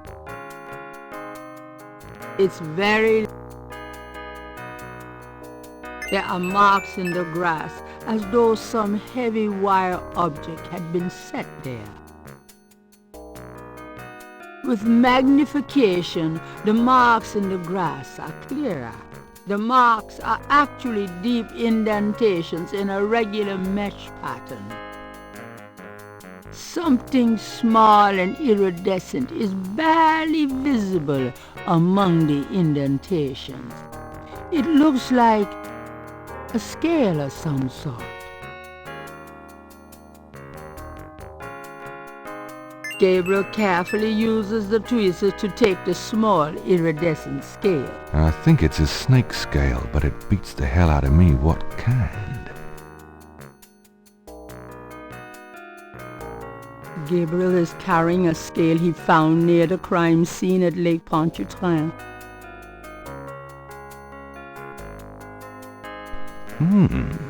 Is that clay? Yuck!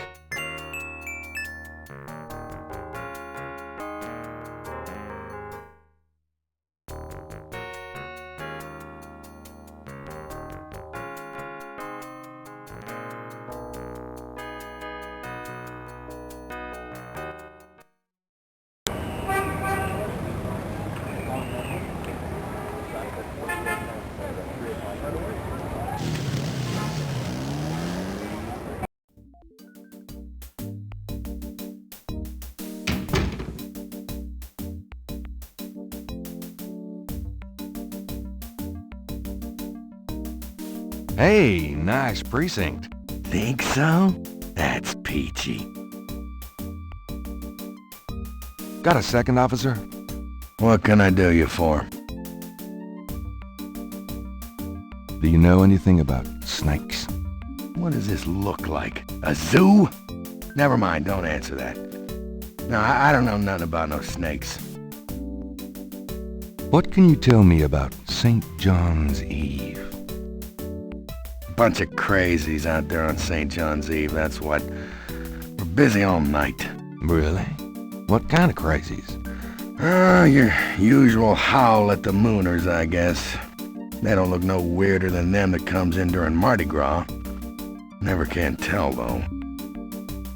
What can you... I already told you, it's a busy night for us, pal. You want a history lesson? Go read a book. Do you know what caprice encore means? Can't say that I do. I'm here to see Detective Mosley. He's in his office. Go on back.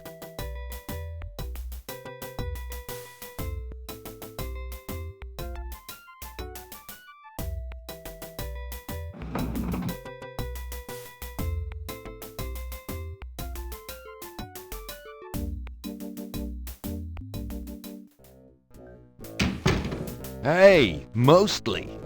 Knight, come on in.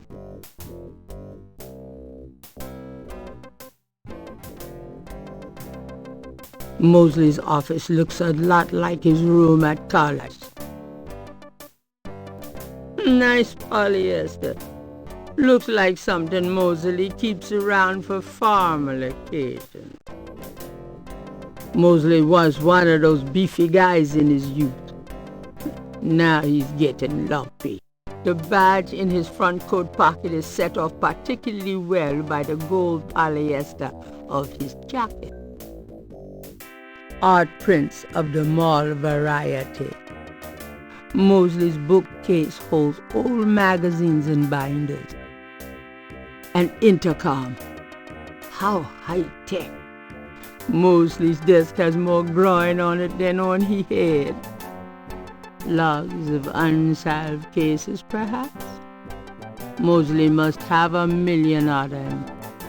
Mosley's desk has...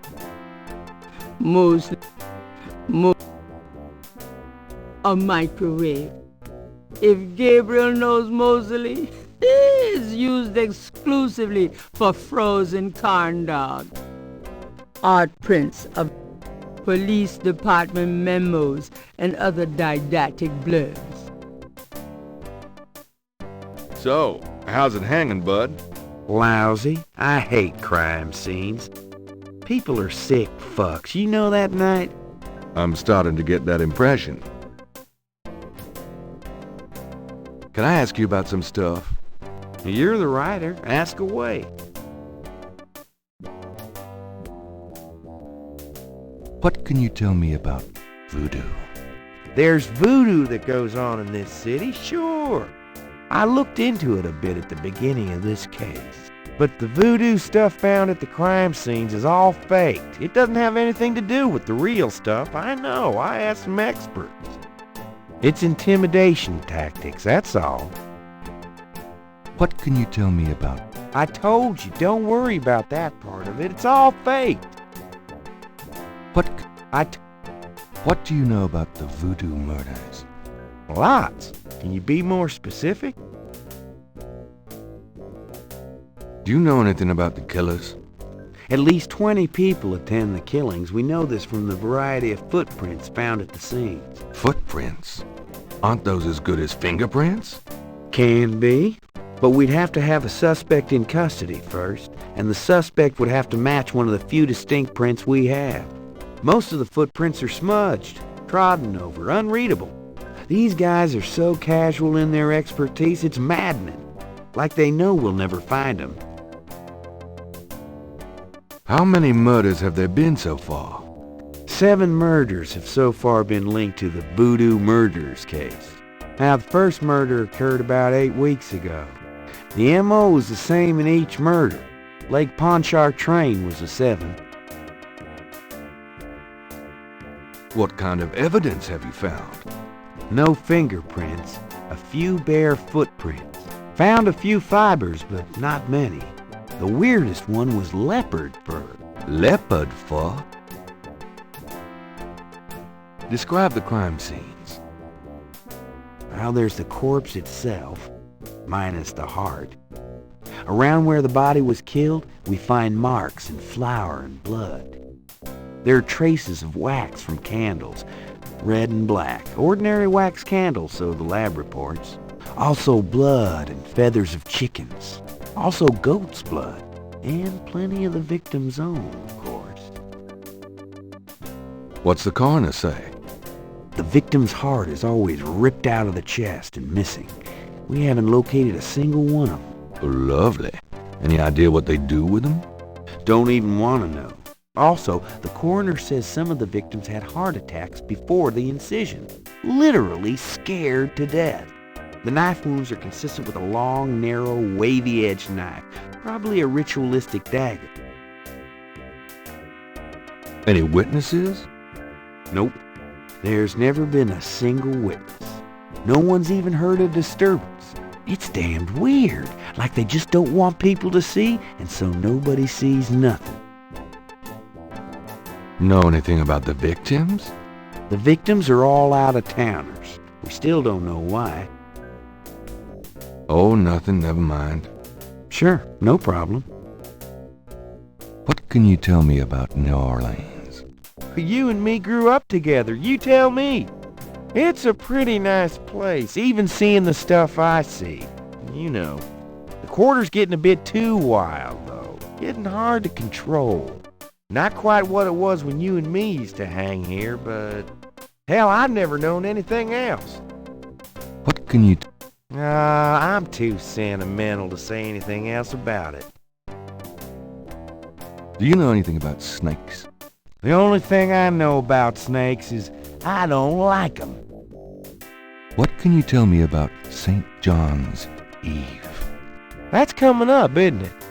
We get some occasional weirdness in the quarter, but nothing much. Used to have a lot of strange things happen, though, or so I hear. What can you tell me? I don't know much except what I already told you. Do you have any idea what Cabri sans Coeur means? Hell no. Is that French?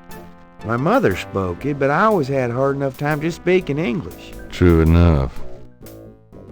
Tell me about yourself. For the book? Sure, why not? Okay, what do you want to know? How'd you like working on the police force? Are you kidding? You know I love being a cop. In New Orleans, it's the best place in the world to be one. What are your plans for the future? Well, you know, I don't like to count my chickens before they're hatched, but I don't see why I can't be the chief of police of New Orleans someday. I already know the mayor, and my record is one of the best in the department. I'm sure it's just a matter of moments, mostly. Yeah, you'll see. Got any hobbies?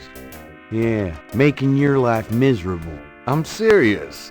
Don't you shoot or chew or something like that? No, I'm a freaking ballet dancer. Jeez. Yeah, I was #1 at the Louisiana State Fair Marksman Contest. I play trumpet, too. You know, put your lips together and blow. How's your home life? Oh, real funny, Knight. Why don't you just bring in some freaking salt? Well, you know Annie left me. My home life is shit. Right. Sorry about that. Just tell me anything at all. Remember how we used to play monkey in the middle? We used to piss off our senior year teacher. What was her name? Ms. McKelly? You'd act like you were gonna toss her an eraser or something. Then you'd throw it to me over her head. And we used to do it at your grand's, too. Like with the remote when she wanted to watch her soaps. Yep, and it was a great way to pick up women in the library. Oh, those were the days. Just tell me anything at all. You know, my doctor told me I've got a little family of ulcers starting. I wish this case would end so I'd get some rest for a change. Just tell me anything at all. My back hurts.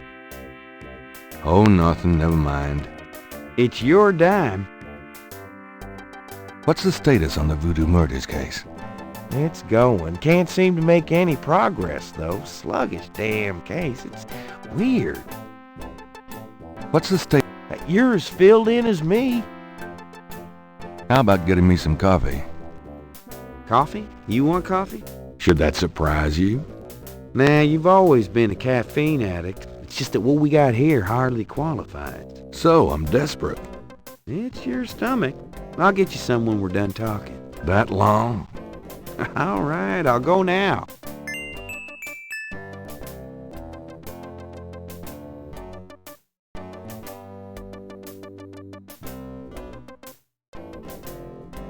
Don't touch anything while I'm gone.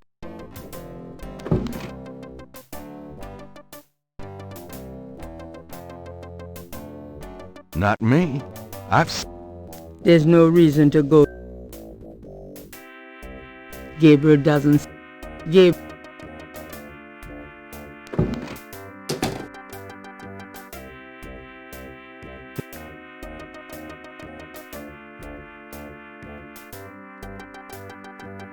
Thanks. Can I ask you about some stuff? You're the writer. I got those photographs you left for me. Really? Great. What'd you think? Astonishingly lifelike. Yeah, that's what I thought. Got any more ideas for photos for the book?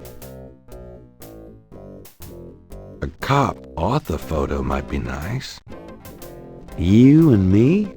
Together? Why not? Of course, you'll have to try to tone down your masculinity. Well, okay. Now I'll call the police photographer.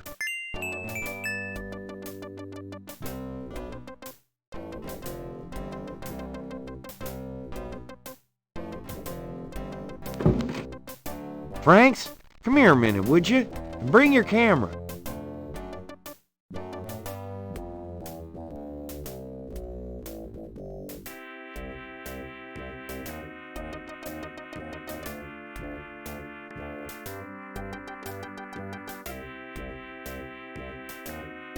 What did you need, Detective Mosley? We need a picture, please. And make it a good one, huh, sweetheart?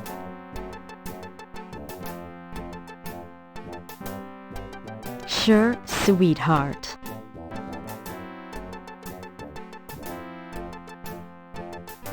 Say, chintzy. Was there anything else, Knight?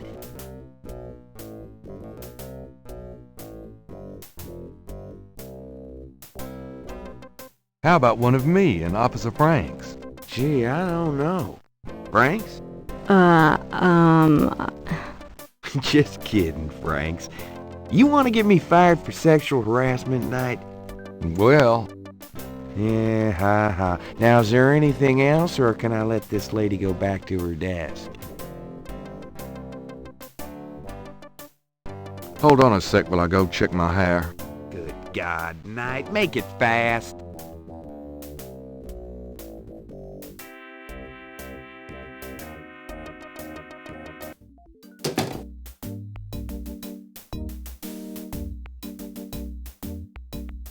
There's a photocopy machine in the office area. There's a temperature gauge on the wall near Mosley's office. It's in a locked cage. They must be concerned about the budget. Gabriel scans the bulletin board and sees a lot of bad photographs and worse writing. It's an inbox. It's a file cabinet.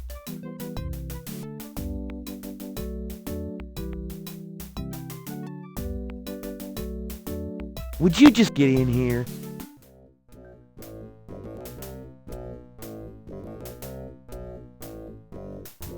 Hurry up, would you?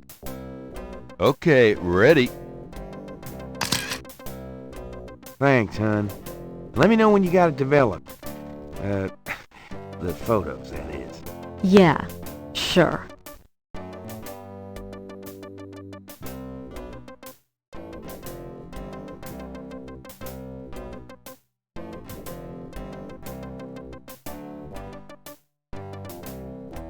Can I ask you about some... Do you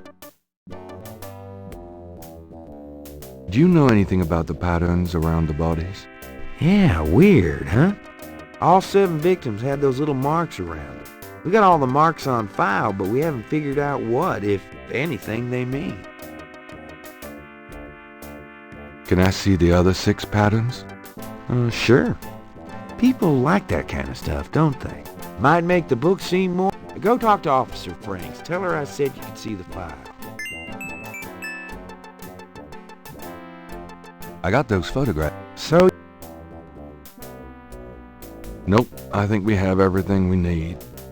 Okay, but you shouldn't underestimate the power of beefcake, my friend. Have you ever called the hair club for men? I'd rather have no hair than your hair, Knight. So how'd you ever find anything in this office? It looks like ground zero. Hey, I get my job done. I'm a detective, not Betty Crocker. Trying for a real estate job with that coat? No. Are you trying out for a janitorial job with that hair?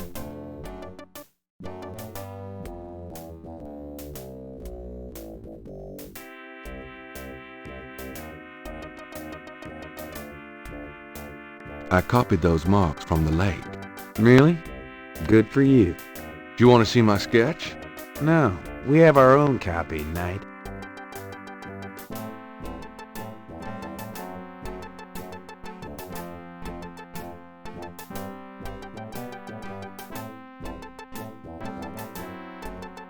I picked up this scale at Lake Pontchartrain. Really? Wow, that's a great idea for the book. Me endangering my life investigating at a snake-infested lake. We don't have to mention that it's probably from a harmless local water snake.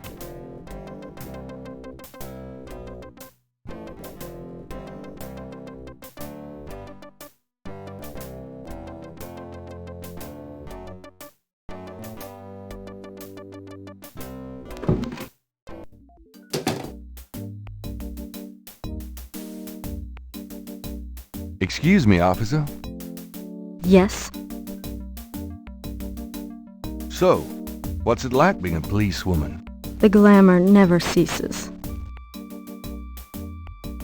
Excuse me, Yes? You know, that uniform looks great on you. Uh-huh. Is that a compliment, or are you asking to borrow my dress? It's a compliment. Well, you just never know around here. Thanks, but I'm married. Excuse me, officer. Yes? Can you get a file for me? What file would that be? The Voodoo Murders file? Detective Mosley said I could see it. Really? Well, if he said so.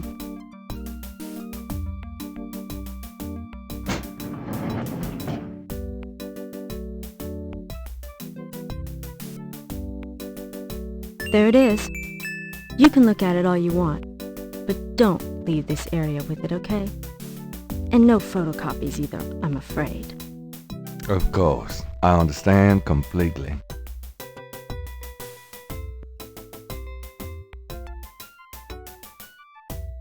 It's the official police file containing the partial patterns from the Voodoo murders. The folder is marked with the warning, not to leave the police station. The police file contains partial patterns from the first 6 Voodoo murders. The police file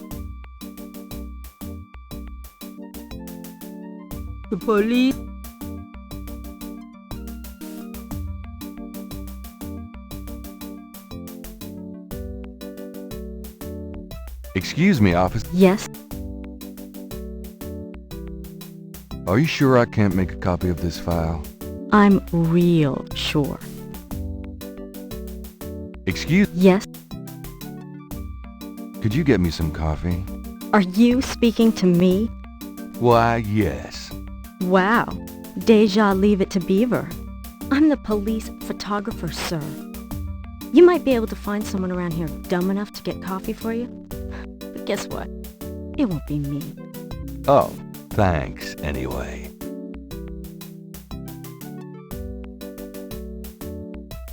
I'm done. Yeah, thanks.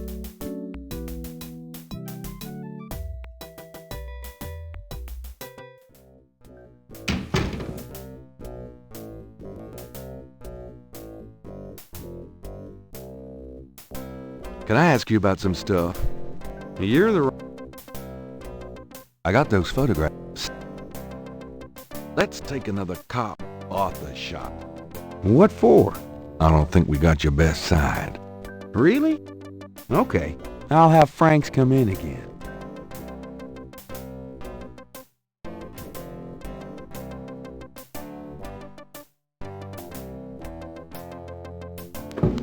Franks, come back in here with that camera.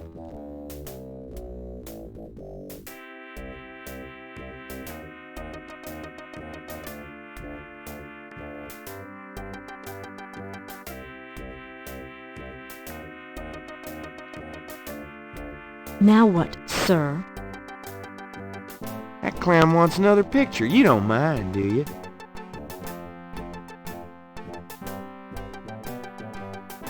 Of course not. What else could I possibly have to do?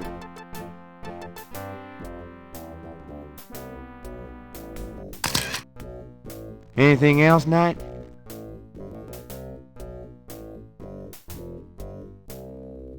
Hold on a sec while I go check my hair. Good God, Knight, make it fast.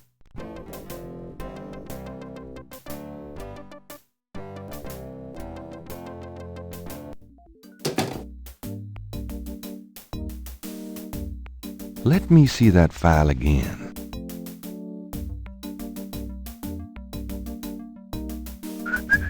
Just want to check this machine here.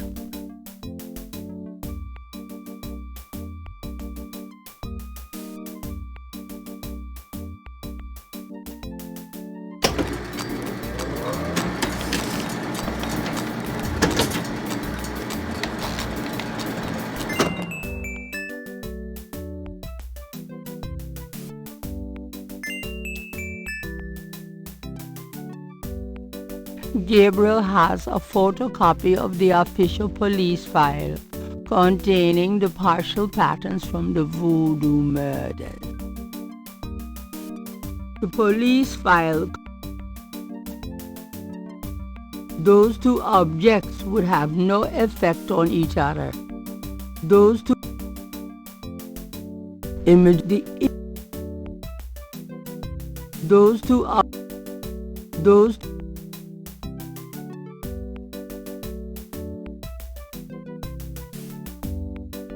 Would you just get in here?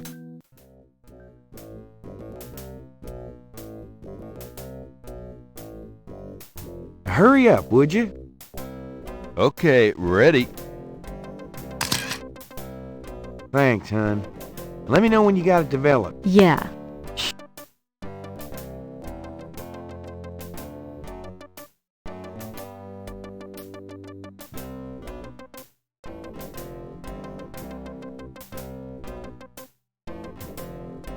Can I have you?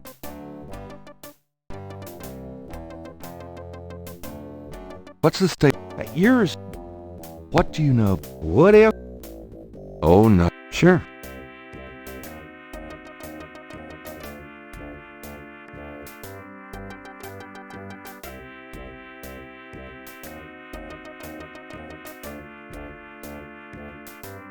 Well, I'll be seeing you. Ciao, baby.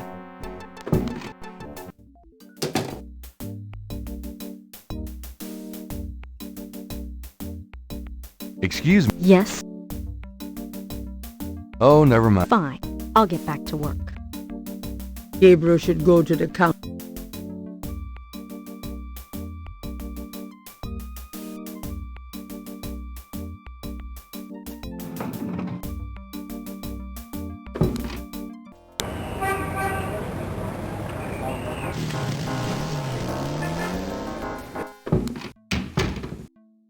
I knew you'd miss me, so I came back. I wish you wouldn't wear that coat outside in June. I could smell you from here.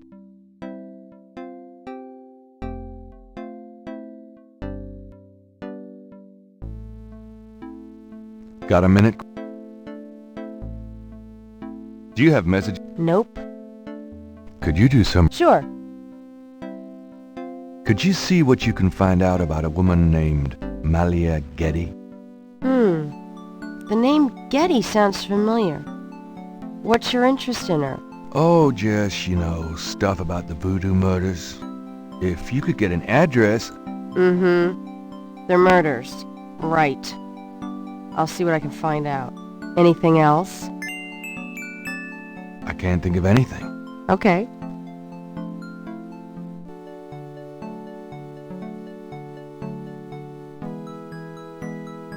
Well, it's about closing time. So it is. Good night, Gracie. Good night, Gabriel. And try not to dream, okay?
morning.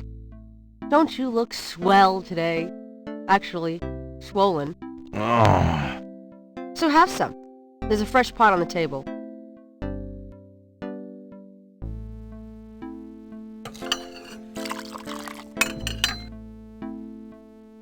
Seriously, you look like hell. Your hair is sticking straight up like a... Oh, it always does that. Never mind. Ha, ha. Did you dream about the fire and the hang guy and that lion thing last night?